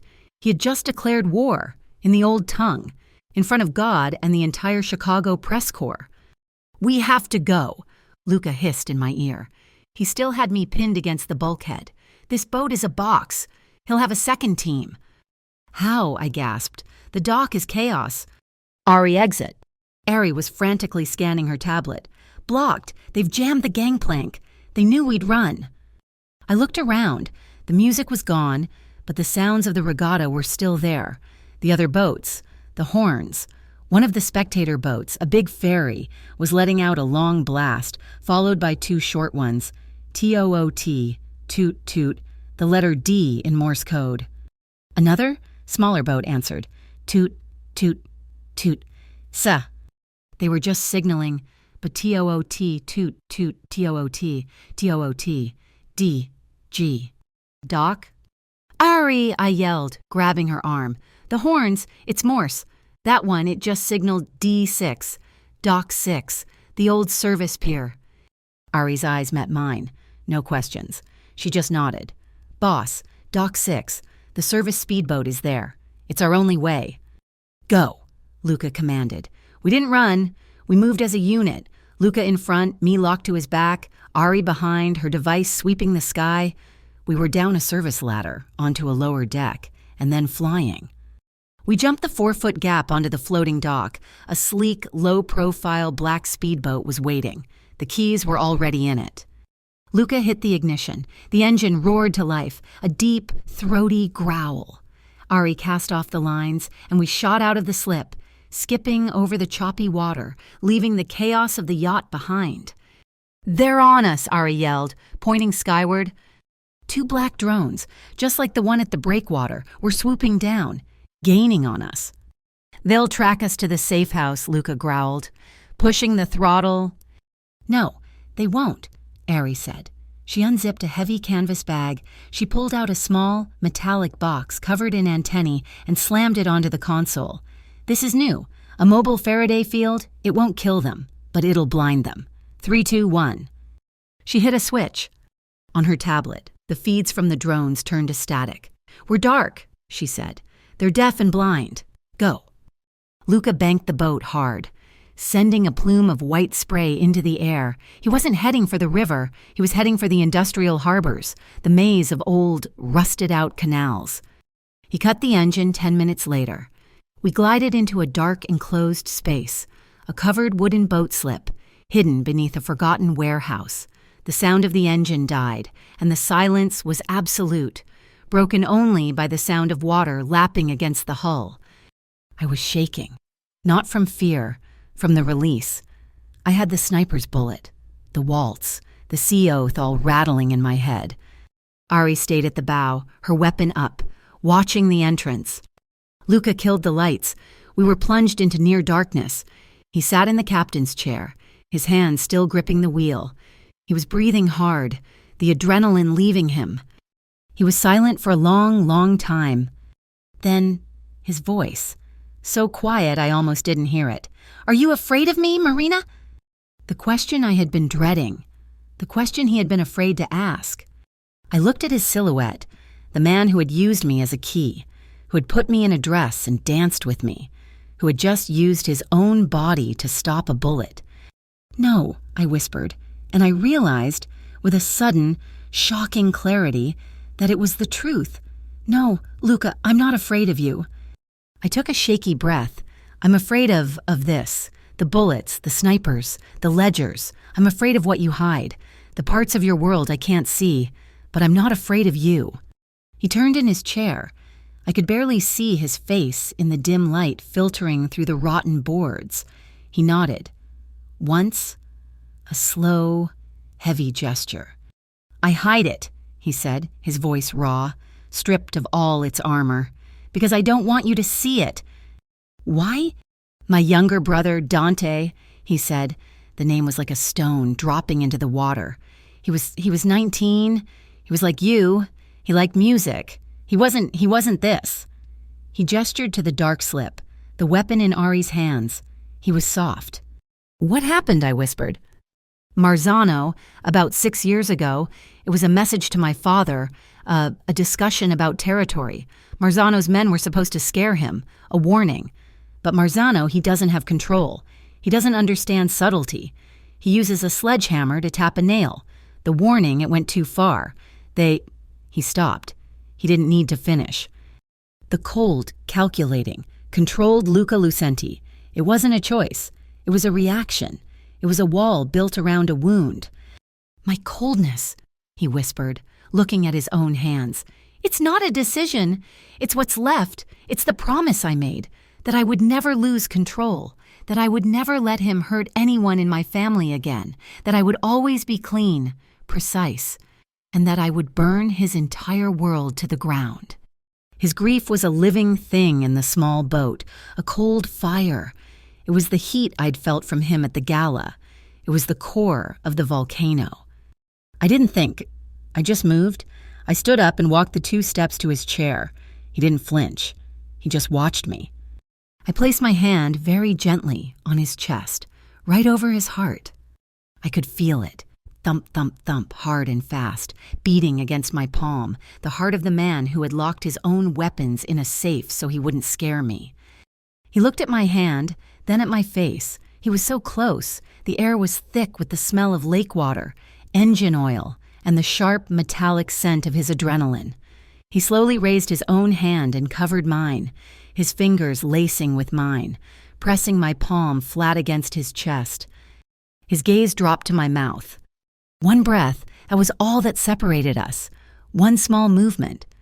I saw the question in his eyes. I saw the need, the longing for 1 second of warmth in his cold, controlled life. I wanted to be that for him. But I looked past him, to the sliver of light at the entrance to the slip, to Ari, standing guard. "Luca," I whispered. He closed his eyes. He knew. "There's still work to do," I said. He let out a long, shuddering breath. He nodded, his forehead resting against mine for just 1 second, a promise. Then he released my hand and turned back to the console. All business once more. "Ari, report. Where did they go?" He was the general again. But I knew. I had felt his heart, and he had shown me his. The quiet of the hidden boathouse was a lifetime ago. We had returned to Glass Ridge, but the spell was broken. The shared breath in the dark, the touch of his hand on my heart, it was all sealed away. Luca was the general again, and I was his asset. The war was back on, colder than ever. The high-stakes victory at the regatta, the public announcement of the blue roots, felt hollow. It was a punch, but it wasn't a knockout. We had exposed the roots, but Marzano still had his network, his money and his reach. "He's quiet," Luca said, staring at a bank of monitors. It was 3 a.m. Too quiet. He took the shot. He missed. Now he's recalculating. "I've got something." Ari Sarto's voice was tight. She hadn't slept in 2 days. She had been reverse engineering the drone parts from the breakwater, cross-referencing the signal that had jammed the yacht's comms. "The attack at the regatta," she said, her fingers flying across the keyboard. "The sniper was a decoy. The real attack was digital. The jammer wasn't just a jammer. It was a Trojan horse. It was trying to breach our network." "Did it?" Luca's voice was flat. "No, but it was from our network." The silence in the room was absolute. I stopped breathing. "What do you mean from?" Luca asked, his voice lethally soft. "The breach code," Ari said, her face grim. "It used an authorization key, a very, very old one from an internal Artemis account, a ghost fund." Luca was at her side in an instant. "Which one?" "The Nautilus protocol," Ari whispered. I didn't understand, but Luca looked like he had been struck. It wasn't the volcanic anger I'd seen him aim at Marzano. This was a cold, sick void. This was the shock of betrayal. "Tiberio," Luca breathed. The name was a curse. "Tiberio Quill," Ari confirmed, bringing up a photo, a smiling, silver-haired man in an expensive suit, shaking Luca's hand at a past gala. "Your chief financial advisor. He's been leaking your shipping schedules to Nordson Finance to Marzano for 6 months. He's getting a percentage of their operation." The man who handled Luca's money, his legacy, was the traitor. "It gets worse," Ari said, her voice strained. "Quill isn't just playing for Marzano. He's playing for a bigger fish. The Nordson payments are a smokescreen. The real money, the real communication, it's going here." She pulled up another file, a name, Judge Hollister Gray. I recognized him. He was one of the politicians at the regatta, smiling and shaking Luca's hand. "Hollister Gray, hi," Luca said, his voice a low growl of comprehension. "He's been trying to get a seat on the oversight board for the MHIC for years. He wants to control the port. He's using Marzano as his muscle and Quill as his banker. He wants to burn Juno Mear's clean commission to the ground and build his own kingdom on the ashes." My mind was reeling. This wasn't a street war. This was a coup, fought with algorithms, stock options, and judges. While they mapped out the new political battlefield, I was staring at the music, the La Crime de Mare, Doctor. Umbra and I had been listening to it for days. But now, I was listening to something else. A recording of Nonna Chetta from the hospital. The blessing she had given me. "The blessing," I whispered. "What, Doctor?" Umbra looked up, his eyes bloodshot. "The lilt," I said, my heart starting to hammer. "Nona's lilt. It's not one lilt. It changes. The song lilt is one way, but the one she used for the blessing, the notes are the same. But the intention, the way she bends the note, it's different, it's warmer. An emotional key, Umbra was skeptical. Oh, put it through the audio map, I urged. Please, use the recording from the hospital. He isolated the audio of her blessing and ran it against the coordinate map. The map flickered and changed. The blue roots were still there, in blue, but now a new set of lines appeared, branching off, hidden under the main ones. They were thinner, fainter, like a network of capillaries. My God, Umbra breathed. It's a second layer. The public roots are the arteries. This is the lifeboat network, the escape hatches, hidden channels that only this blessing inflection can reveal. I looked at Luca. Quill doesn't know about this. He only knows the routes you showed the world. Luca's eyes, which had been dead with betrayal, slowly lit with a cold, hard fire. He's about to... The plan was hatched in 10 minutes. It was surgical. Quill thinks he's selling the routes, Luca said. We'll let him. We'll create a ghost shipment, a test run, something irresistible. The North Atlantic Aid Fund, I said, the name just popping into my head. A fake charity, untouchable. Perfect, Luca said. Quill will feed the route to Marzano and Gray as the first off-book shipment. They'll try to seize it. But how do we listen, I asked. I held up the ceramic amulet. This was the key. Can it be the microphone? Ari Sardo gave a rare, thin smile. I can make it broadcast a signal that would deafen a bat.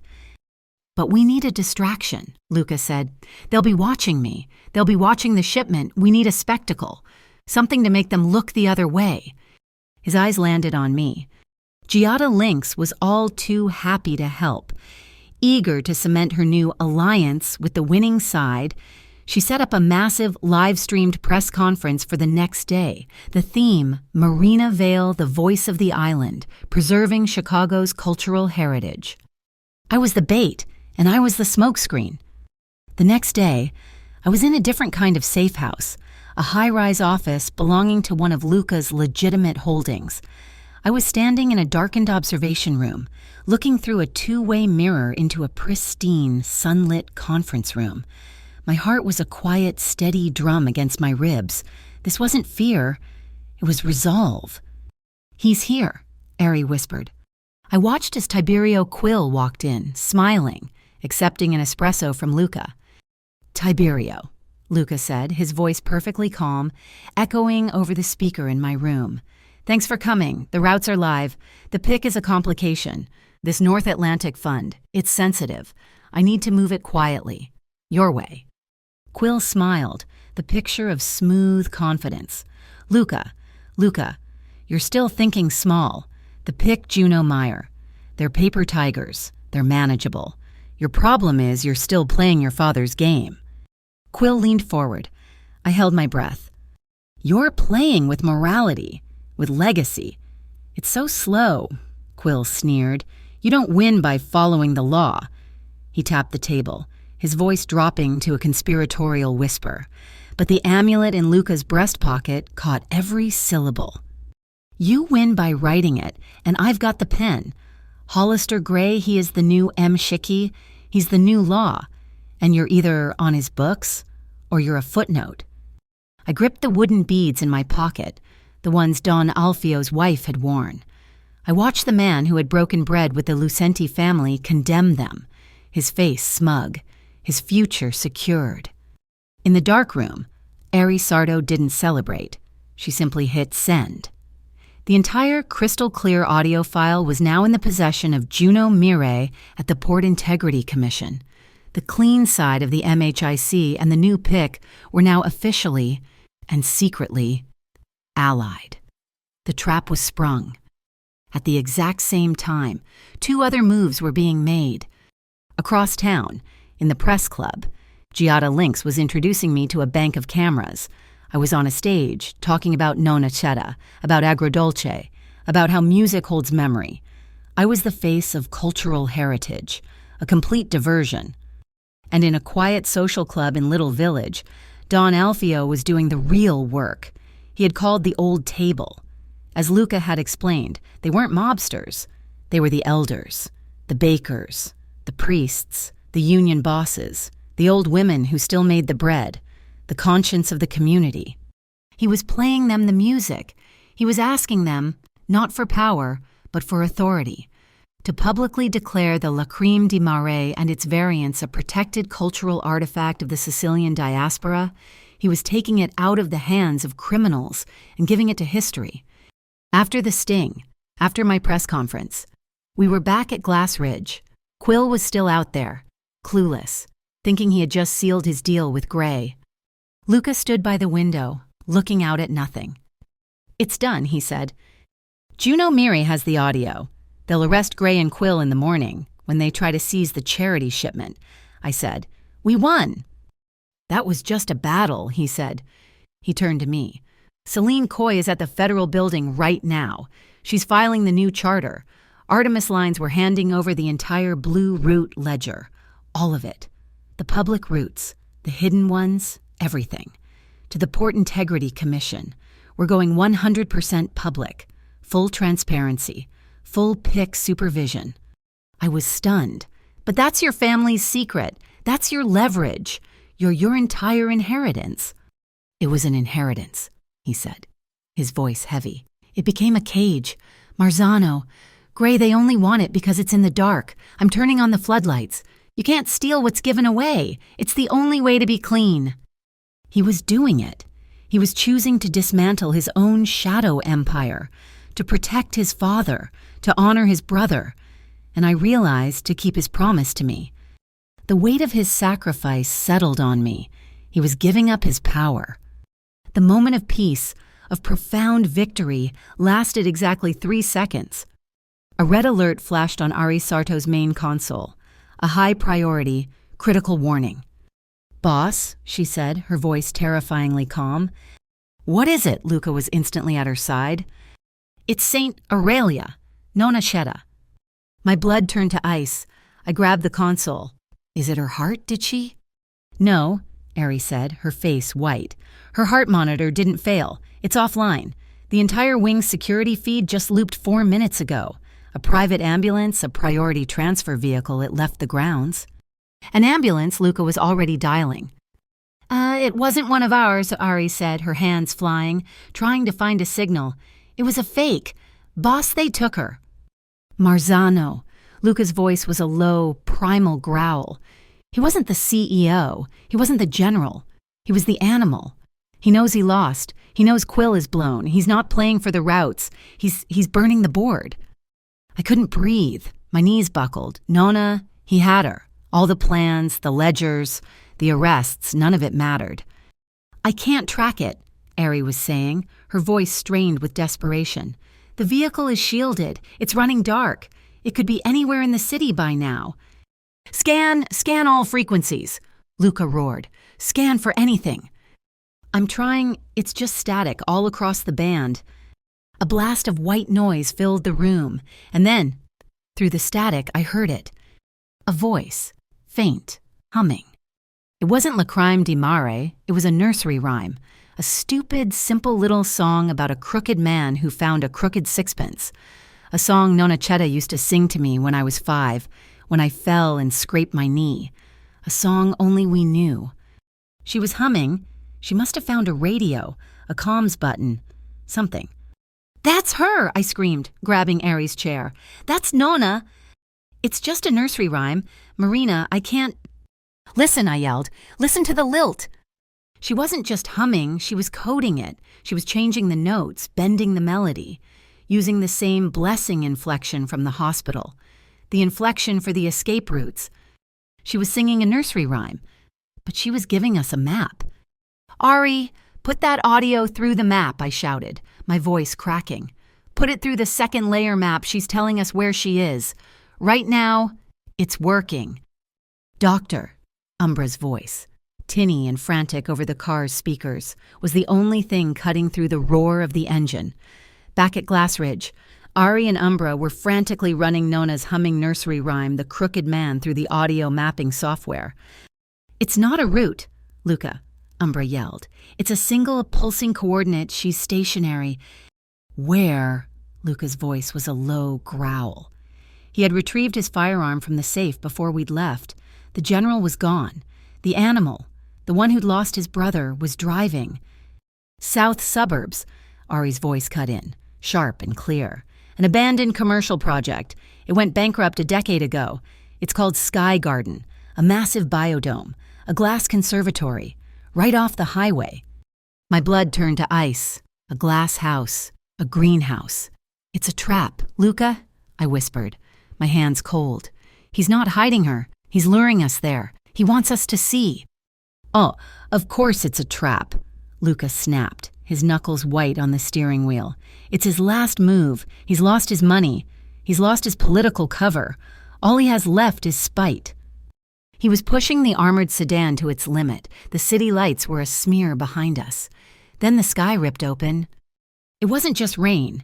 It was a biblical deluge, a solid wall of water that the wipers, even on high, couldn't defeat. We were on Route 41, the highway vanishing into a black, reflective river. The car hit a patch of standing water. We were suddenly weightless, a 2-ton metal box hydroplaning, sliding sideways in the dark. I saw the concrete median coming at us. Luca didn't flinch. He didn't brake. He just turned into the skid, his hands a blur, fighting the wheel, forcing the car back under his control. The tires screamed and finally, sickeningly, gripped the pavement. We were straight. I let out a breath I hadn't even known I was holding. "Luca, stop!" My voice was shaking. We don't stop. We don't stop until I have her." He was staring into the wall of rain, a man possessed. "You can't save her if we're wrapped around a pole," I shouted over the storm. "We just slid across 3 lanes. Even this tank can't beat a flood. Please, just for a minute, let the worst of it pass." He hit the steering wheel with his open palm, a single, violent crack of frustration. 5 minutes, he growled. He took the next exit, pulling into the flickering neon tragedy of a roadside motel, the Sleep Tight Inn. The sign was broken. The inn part was dark. It just promised sleep tight. We ran from the car to the door of room 12. The rain was freezing, hitting us like tiny, sharp needles. By the time he'd fumbled with the key card and shoved the door open, we were soaked to the bone. The room was a symphony of beige and brown. It smelled of mildew, stale cigarettes, and despair. Luca slammed the door. He locked the deadbolt. He shoved the room's single, flimsy chair under the knob. He stalked to the window, peering through the blinds. He was a caged tiger, dripping on the thin, damp carpet. I was shivering, my teeth chattering. It wasn't just the cold. It was the adrenaline crash, the bone-deep terror for Nona. I went straight to the rattling, ancient heater unit under the window and cranked the dial to high. It roared to life, blasting a stream of hot, dusty air. Then I walked to the window, right past Luca. I pulled the thin, ugly polyester curtains shut.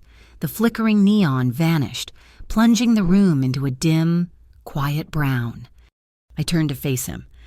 He had stopped pacing, and he was just standing there, in the middle of the room, water streaming from his hair, pooling at his feet, the mask of the general, the cold CEO. It was gone. He just looked broken, a man at the absolute end of his rope. "We'll wait for the rain to slow," I said softly. He just nodded, his eyes fixed on the door, as if he could burn a hole through it and see Marzano. I couldn't stand it. I couldn't stand his pain. I walked over to him, my own clothes plastered to my skin. I gently, carefully touched his arm. He flinched, as if he'd been burned. His muscles were rock hard, vibrating with a tension that was almost electric. "Luca." He looked at me, and his eyes were hollow. "It's okay to be scared," I whispered. "I'm not scared," when he snapped, his voice rough. "You are," I said, my voice firm but quiet. "You're terrified. You're terrified you'll fail her, the way you feel you failed Dante." That broke him. The word. His brother's name. A sound left his throat, a low, agonized groan. He didn't move, but all the anger, all the fight just drained away, leaving him exposed. He was just a man, soaking wet, freezing cold, and carrying a weight that would have crushed a dozen others. He stood a breath away. I could feel the cold radiating from his wet jacket, but underneath it, I could feel the furnace of him. He slowly, so slowly, raised a hand. It was trembling. He brushed the wet hair back from my cheek, his fingers icy cold. "Are you sure?" he whispered. The question hung in the dusty, quiet air. It wasn't about the plan. It wasn't about the risk. It was about this, about us. I nodded, my throat too tight to speak. I want you, Luca," I finally managed, the words catching. But I want the safety and the respect, too. I want the man who locked his guns in the safe, not the one who just checked them in the car." A small, pained smile just barely touched his lips. "He's not here. The general isn't here." "Good," I whispered. "I don't want the general." I leaned in and touched my forehead to his. We just stood there, breathing, the sound of the rain on the roof, the rattle of the heater, and our two quiet, shaky breaths, in, out. His hands came up to cup my face, his thumbs gently brushing the rain from my cheeks. His skin was cold, but his touch was a brand. Then he kissed me. It wasn't the fast, desperate kiss of a man on his way to war. It was slow. It was searching. It was filled with a tenderness that felt like it had been locked away for a lifetime. It was every promise we'd made in the boathouse, every shared glance in the kitchen, every rhythm we'd shared. My hands, which had been frozen at my sides, came up to grip his shoulders, his arms wrapped around my waist, pulling me flush against him, a solid, anchoring force. I could feel the hard, steady beat of his heart against my chest. It wasn't frantic. It was just there, a foundation. We broke apart, both of us breathless. His eyes, the dark quartz, were no longer hard. They were liquid. And he looked at me with that same shattered vulnerability I'd seen at the hospital. "Marina," he breathed like it was a prayer. He kissed me again, and this time there was fire. It was the heat I'd felt from him at the gala, the heat from the kitchen. But it wasn't burning at me. It was burning for me. His hands tangled in my hair, mine in his, and I felt our pulses, his in his neck, mine in my own, thumping at the exact same rhythm. Thump, thump, thump, thump, a single shared heartbeat. Later, we were lying on top of the ugly, quilted bedspread. The heater was rattling. The rain had softened to a steady drum. We were still in our damp clothes, but we weren't cold anymore. I was curled against his side, my head on his chest, his arm a heavy, secure weight around me. "What happens after?" I whispered into his sweater. "After we get her. After Gray and Marzano, what's left?" He was quiet for a long, long time. I could feel the rumble in his chest as he finally spoke.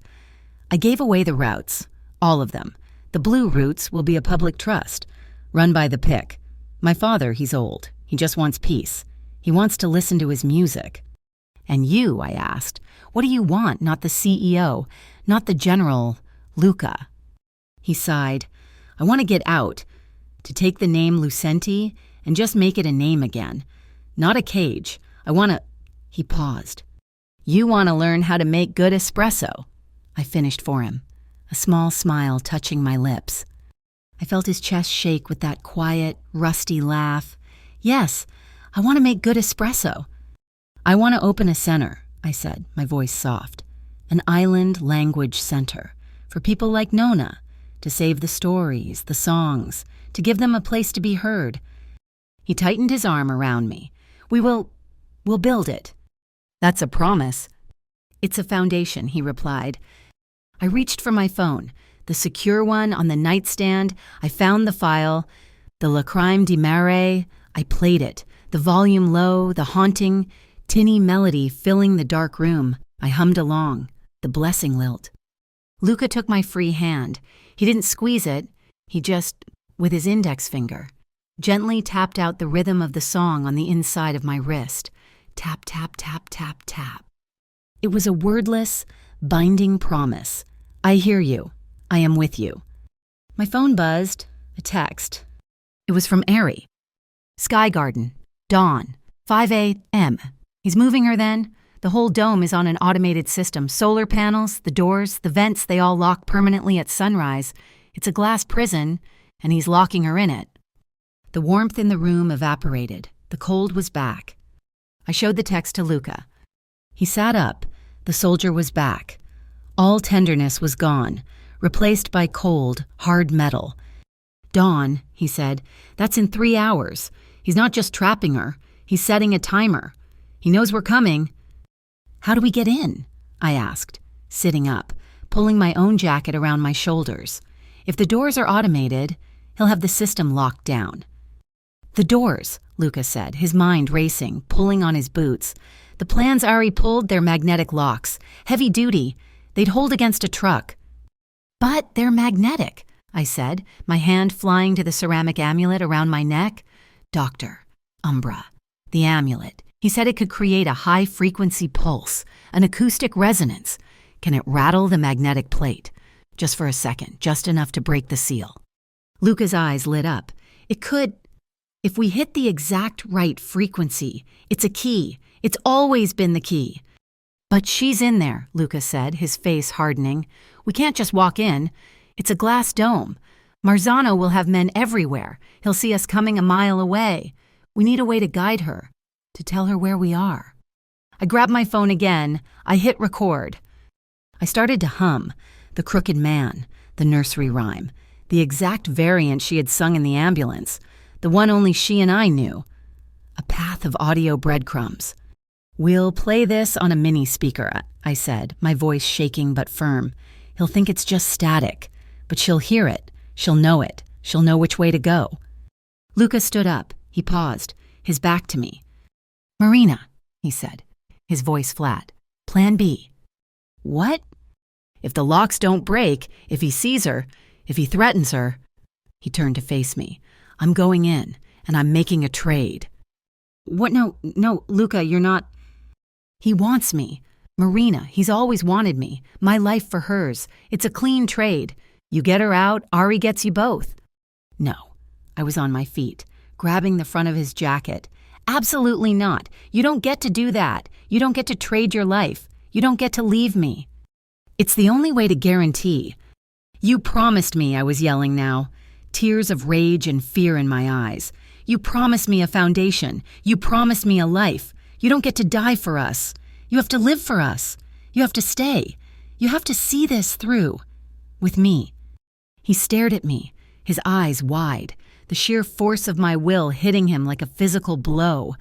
He'd been ready to die. He hadn't been ready for me to fight for him. Promise me, I whispered, my voice breaking. Promise me you'll live. No trades. We get her. And we both walk out. Promise me, Luca. He looked at my hands, gripping his jacket. He looked at my face, streaked with new tears. He covered my hands with his. I promise, he said. His voice was hoarse. We stood there, hands clasped, our foreheads pressed together again. The passion was gone, the terror was still there. But underneath it, something new had formed. It was hard, it was clear, it was rational. It was courage. Let's go, he said. Let's go get our family. The first pale gray light of dawn was just beginning to touch the sky as we approached Sky Garden. It wasn't a building, it was a scar. A monument to some forgotten billionaire's ego. The rain from the motel had passed, leaving a thick, cold mist that clung to the ground. The dome rose out of it, its hundreds of curved glass panes slick and iridescent in the pre-dawn light. It looked exactly like the scales of a sleeping dragon. Ari killed the headlights a full mile out. We approached on foot, the mud sucking at our boots, the promise I had extracted from Luca in that cheap motel room hanging heavy and silent between us. He was all general now. He stopped us at the edge of the dead, landscaped perimeter, raising a small thermal monocular. 2, he whispered, his voice flat. All the warmth from the motel room gone, replaced by ice. On the central support beams, north and west, snipers. Marzano wasn't just trapping us. He was planning an execution. Ari unslung her heavy bag. She didn't have weapons out. She pulled out two collapsible, tripod-mounted devices. They looked like small, warped satellite dishes, polished to a mirror shine. "Refractive shields," she murmured, positioning them at the edge of the access path. "They won't make us invisible, but they'll bend the ambient light to the security cameras. We'll just look like a heat shimmer, a smudge on the lens. It's too analog for their system to flag as a threat." "It won't work on the snipers," Lucas stated, his eyes on the dome. "It doesn't have to," Ari replied. "It just gets us to the door. We stay in the shadows of the foundation. Go." We moved in a low crouch, a three-person shadow, until we were pressed against the base of the massive glass wall. The main entrance was a set of towering glass doors, held shut by a black, heavy-duty magnetic lock. "Clock," Lucas said. Ari glanced at her wrist. 4:58. Sunrise is 5:03. We have less than 5 minutes before this entire place locks down permanently. This was my part. I pulled out the mini speaker from the motel, the one with my recording of the Crooked Man nursery rhyme. Ari had already wired the ceramic amulet from my neck to its input, turning my fragile piece of history into a focused acoustic driver. The frequency from the amulet, the lilt from the blessing, it has to be perfect. Marina. "Doctor," Umbra's voice crackled in my earpiece from Glass Ridge. "You have to create a perfect sympathetic resonance to vibrate the lock plate." I didn't just press play, I had to do it. The system needed the live modulation of my voice. I pressed the device against the glass, right next to the lock. I took a deep, shuddering breath, my promise from Luca pounding in my head. Live for us. I closed my eyes and sang. It wasn't the lament, it was the blessing. My voice, amplified by the amulet, wasn't music. It was a high-pitched, vibrating, keening sound that I felt in my teeth and my bones. The glass wall thrummed, the sound echoing, building on itself. The magnetic lock began to buzz, a horrible, grinding, high-frequency scream. Thud clack. The lock sprang open. Luca shoved the door open and pulled me in after him. Ari was last, grabbing her refractive shields and collapsing them. We were in... The air was warm, thick, and suffocating. It smelled of jasmine, mold, and damp earth. It was a dead jungle. Palm trees drooped, their fronds brown. Exotic flowers had rotted on the vine. I switched the speaker's function. The high-pitched key stopped, in its place. I played the recording, the low, humming melody of the Crooked Man nursery rhyme, my audio breadcrumbs. We moved fast, following the sound of our own guide. "Nona?" I whispered, my voice raw. We found her in the center of the dome, near a massive concrete planter filled with withered, skeletal wild orange trees. She was tied to a cast-iron bench. She was pale, her eyes huge in the dim light, but she was alive. She was furious. "Nona," I ran, stumbling over the dead vines, and cut the rough ropes on her wrists with the knife Ari had given me. I sank to my knees and buried my face in her lap. "Oh, God, sto bene, I'm here. She gripped my hair, her fingers surprisingly strong. I sang, "Cara mia," she whispered, her voice a rough rasp. "I knew you would hear the music." What a touching reunion, brought a tear to my eye, almost. The voice was amplified, echoing through the dome's hidden speakers. Tiberio Quill. He stepped out from behind a stand of dead, brown bamboo, flanked by two of Marzano's men. He was wearing a suit, and he was holding a small, black device with a red button, a detonator. "Did you really think this was just about the routes?" "Luca," Quill sneered, his smug face illuminated by the graying light. "The routes are just plumbing. I wanted the house. Judge Gray and I were privatizing the entire port. Marzano gets the plumbing, and we get the deed. And you get to be a ghost." He always did have an inflated sense of self-worth. Tiberio. The new voice was calm, cutting, and impossible. Don Alfio.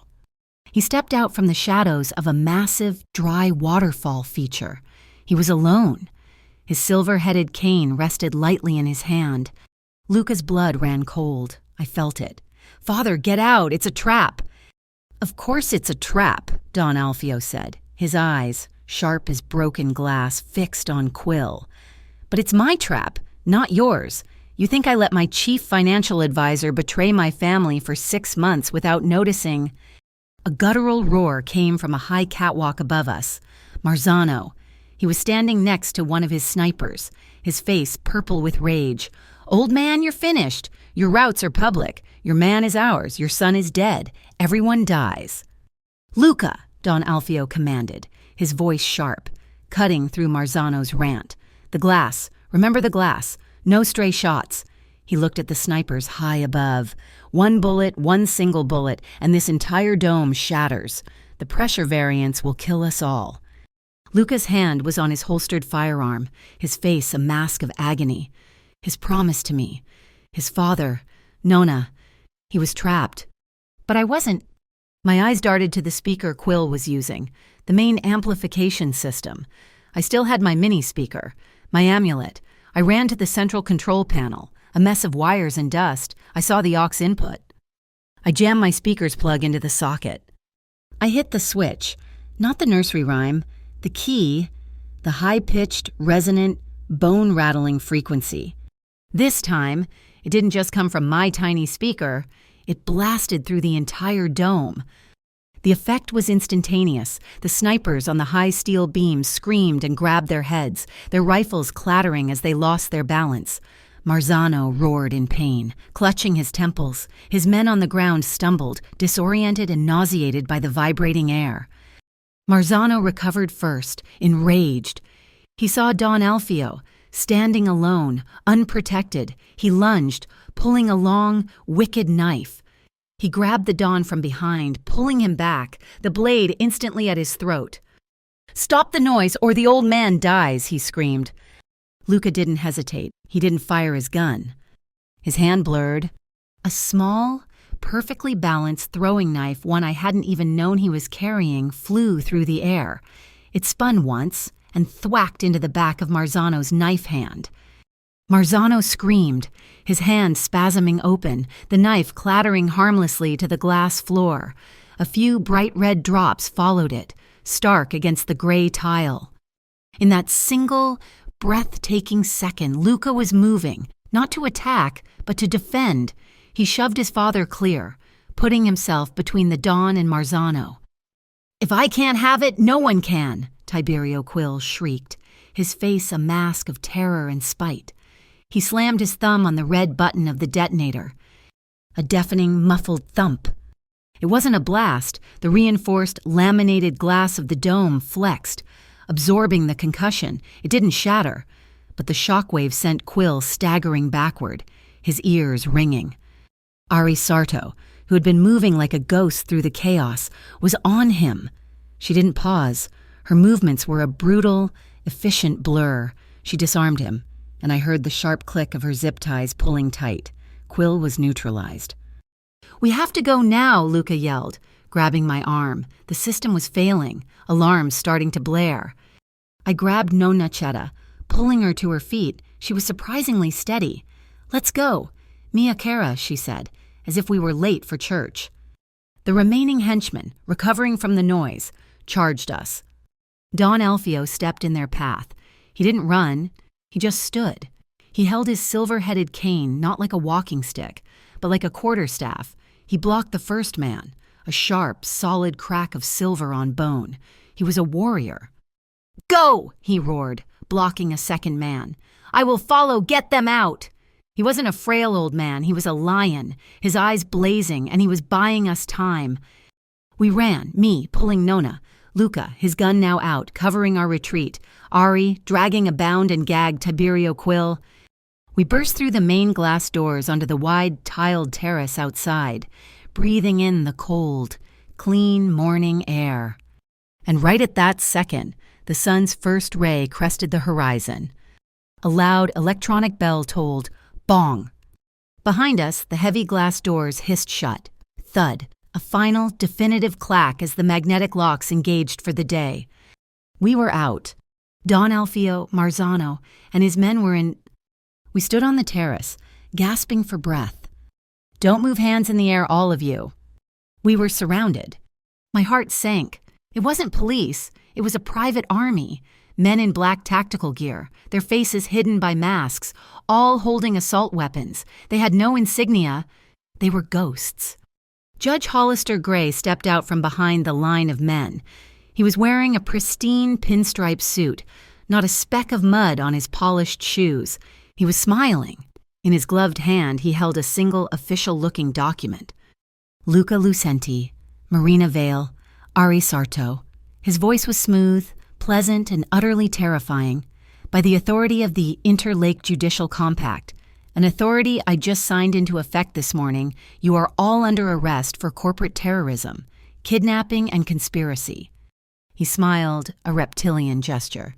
It's a baseless warrant, of course, but you won't live to see a courtroom to challenge it. Take them. Hollister Gray's smile was the most terrifying thing I had ever seen. It was the calm, placid smile of a man who had already won, who was just reading the minutes of a meeting that had concluded in his favor.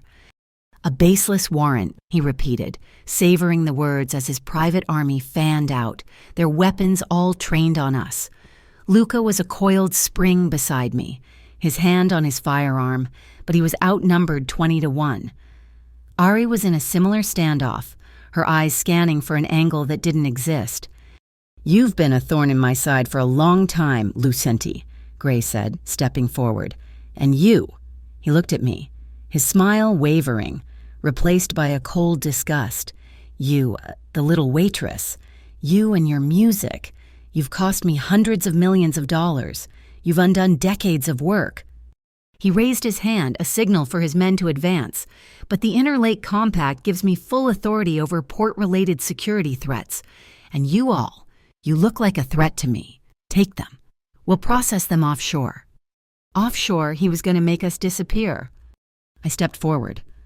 "Marina, no." Luca grabbed my arm. "It's okay," I said. I looked at Judge Hollister Gray. My hand wasn't shaking. My voice was clear. "You're right, Judge. It is about the law. You should always follow the law." I was holding my mini speaker, the amulet still wired to it. "What is this?" Gray sneered. "Going to sing me to death?" "No," I said, and I pressed play. It wasn't music. It was Tiberio Quill's voice, amplified, echoing across the misty terrace. "You win by writing it, and I've got the pen. Hollister Gray, he is the new Amic. He's the new law. And you're either on his books or you're a footnote." Gray's face went from smug to confused to bone white, ashen terror. He stared at my little speaker, then at the sky, as if he could see his own words hanging in the air. What is that?" he sputtered. "That," a new, sharp voice cut through the air, "is Exhibit A. Judge Gray, you are under arrest." A second wave of people stormed the terrace, but these weren't private soldiers. They were an official MHIC and Port Integrity Commission windbreakers. They were armed, professional, and they moved with the authority of the real law. Leading them was Juno Meyer, her face like a sheet of ice, her gun trained not on us, but on Gray. "But how?" Gray stammered, looking at the sky. "My men—" "Your men are on an unsecured frequency, Judge," Juno snapped. "And my team received a very musical anonymous tip, the one that, as of 30 seconds ago, was just live-streamed by an embedded journalist." A third figure stepped out from behind the PIC team, Giada Lynx. She wasn't smiling. She was holding a professional broadcast camera, its red recording light blazing. "Your entire confession, Judge," Giada said, her voice smooth as silk, "is currently the #1 breaking news story in Chicago. My cultural heritage piece got a dramatic upgrade. You're trending." Gray's private army, leaderless, confused, and now facing a superior legal force, lowered their weapons. It was over. But Marzano wasn't part of Gray's plan. He was just an animal. Seeing his allies collapse, seeing the police, he panicked. He did the only thing he knew how. He grabbed the closest leverage. "Non et cetera." He lunged for her, pulling her from my side, the same long, wicked knife he'd pulled on Don Alfio now pressed against her throat. "Stay back," he roared, his eyes wild, spittle flying from his lips. All of you, cops, feds. I don't care I walk out of here, or she dies." Nona, frail, terrified, looked at him. She looked at the man who had stolen her from her bed, and she spoke. She didn't plead. She didn't cry.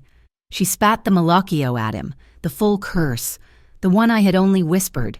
She spoke of salt turning to glass, of an empty sea, of a grave with no name. It was so vicious, so filled with ancient, righteous fury, that Marzano flinched. His hand, the one with the knife, wavered for just 1/2 second. It was all Luca needed. He didn't trade. He didn't bargain. He moved. He lunged forward, not at the knife, but at Nona. He grabbed her, spinning her out of Marzano's grasp, shielding her with his own body. Marzano roared and slashed, the blade intended for Nona's heart burying itself deep in Luca's shoulder. Luca didn't make a sound. He just shoved Nona hard toward me. "Get her," he commanded, his voice strained. I grabbed her, pulling her behind me, just as Don Alfio stepped forward. The old Don, his face a mask of terrible calm, walked right up to the now disarmed Marzano. Marzano, his knife stuck in Luca's shoulder, was weaponless. He raised his fists. Don Alfio looked at him, not with hate, but with a cold, final judgment. "You don't understand the island, bastardo," the Don said, his voice quiet. "You don't understand the law. The sea does not tolerate a man who puts his hands on an elder. The sea drowns him." He didn't wait. He raised his silver-headed cane. It wasn't a feeble tap. It was a warrior's final blow, a single, solid, sickening crack as he brought it down, not in anger, but in judgment. Marzano crumpled to the terrace floor and did not move. "Help him!" I screamed. Luca was leaning against a planter, his face pale, blood pouring from his shoulder. Judge Hollister Gray, seeing his world end, made a run for it. He tried to slip past the chaos toward a service exit. Giada Lynx stepped into his path, her camera still rolling. "Judge, one more question for the 6 o'clock news. Was it worth it?" 2 PIC officers grabbed him from behind. The click of the handcuffs was the loudest sound on the terrace. Tiberio Quill, the man who had started it all, was on his knees, his hands zip-tied by Ari. "Don Alfio Luca, please." He wept. "It was just business, a mistake. We can make a deal." Don Alfio, breathing hard, turned his back on him. He said one word: "Betrayal does not bargain." Juno Mary nodded to her officers. "Tiberio Quill, you're under arrest for conspiracy, racketeering, and a list of corruption charges so long we'll be here until Christmas. Get him out of my sight." The terrace was suddenly quiet. The rain, which had held off, began to fall again, a cold, cleansing drizzle. I ran to Luca, my hands shaking. I tore a strip of fabric from my dress and pressed it hard against his shoulder, against the hilt of the knife still buried there. He hissed in pain, his body slumping against me. "You're okay," I whispered, my tears mixing with the rain on his face. "You're okay. You kept your promise. You're alive." I pressed my forehead to his, just as we had in the motel. I started to hum, my voice breaking. "The La Crime di Mare?" I felt his heart, hammering against my hand, slowly begin to steady. He was here. He was with me. The press, Giada's crew, and now the real press were swarming the terrace. Giada thrust a microphone in my face. "Miss Vale, what happens now?" "What about the blue roots?" I looked at her, then at Luca, leaning on me, and Don Alfio, standing guard, his cane dripping. I took a deep breath. I was just a waitress, but I knew the music. "The blue roots," I said, my voice clear and strong, "are not a corporate asset. They are a public trust. They belong to the history of this city. As of today, Artemis Lines is transferring all control to the Port Integrity Commission. They will be a community fund, independently supervised. Artemis will be just an operator." I looked at Giada's camera. "We're turning on the lights, all of them. There are no more shadows for men like them to hide in." Don Alfio walked over to me. He looked at Luca, his eyes filled with a fierce, pained pride. Then he looked at me. He held out his silver-headed cane. "No, Don Alfio," I whispered. "I can't." "It is not a crown," he said, pressing the heavy silver head into my hand. "It is not for power. It is for responsibility. You kept the voice of the island safe. Now, you must make sure it is never used for silence again." I took it. The sun was finally breaking through the mist, bathing the glass dome of Sky Garden in a brilliant, warm gold. The nightmare was over. Luca, his face pale but his eyes clear, turned to me. He reached up with his good hand and touched my cheek. "You welcome my father," he whispered, his voice rough. I nodded, my eyes blurred with tears. "And now," he took a shaky breath, a small, true smile finally touching his lips. "Now, I am asking if you will welcome the rest of my life." He leaned in and he kissed me. It wasn't the desperate, fiery kiss from the motel. It wasn't the chaste, public waltz. It was a kiss that tasted of rain and metal and the promise of a really good espresso. It was a foundation. It was a promise kept. It was a homecoming. 1 year later, the Nona Chetta Island Language Center opened its doors in a converted warehouse on the river. The Blue Roots were thriving, a clean, public line that had created, by last count, 1,000 new jobs and had cut organized crime's hold on the docks by over 60%. I was signing the final document, handing over the last of the executive controls to the new civilian board. My title was Cultural Director. I was in charge of the music. Nona Chetta, her heart stronger than ever thanks to the best doctors in the country, was in the main room. She was teaching a class of teenagers, not young children, just high schoolers, how to sing the Crooked Man nursery rhyme. I walked out onto the center's new deck. A small, elegant cafe was built into the side, the simple wooden sign reading La Crime. Luca was behind the counter, his suit gone, replaced by a simple white shirt, his sleeves rolled up. He was arguing with a customer about the fine points of a perfect crema. His espresso, it was no longer bad. It was, in fact, the best in Chicago. He smiled when he saw me, a real, easy smile that reached his eyes. Don Alfio was sitting in a chair on the deck, his back to us, watching the river. He wasn't using a cane. He was just listening. The sound of the teenagers singing, the lilt of the old island songs drifted out over the Chicago River. He heard the music. He heard his wife. He heard his home. He nodded once, a slow, satisfied gesture. A simple greeting, that's all it had been. A few words in a forgotten language, but it had changed a fate. It had undone a knot tied in blood a generation ago. And the knot, I realized, was only truly untied when the blinding light of the public truth finally met the island voice. A voice that had learned how to love, how to forgive, and, when it mattered most, how to write new rules. Thank you so much for listening to our story. Where in the world are you listening from? We'd love to hear from you. Drop a comment below. Let's connect and share our thoughts.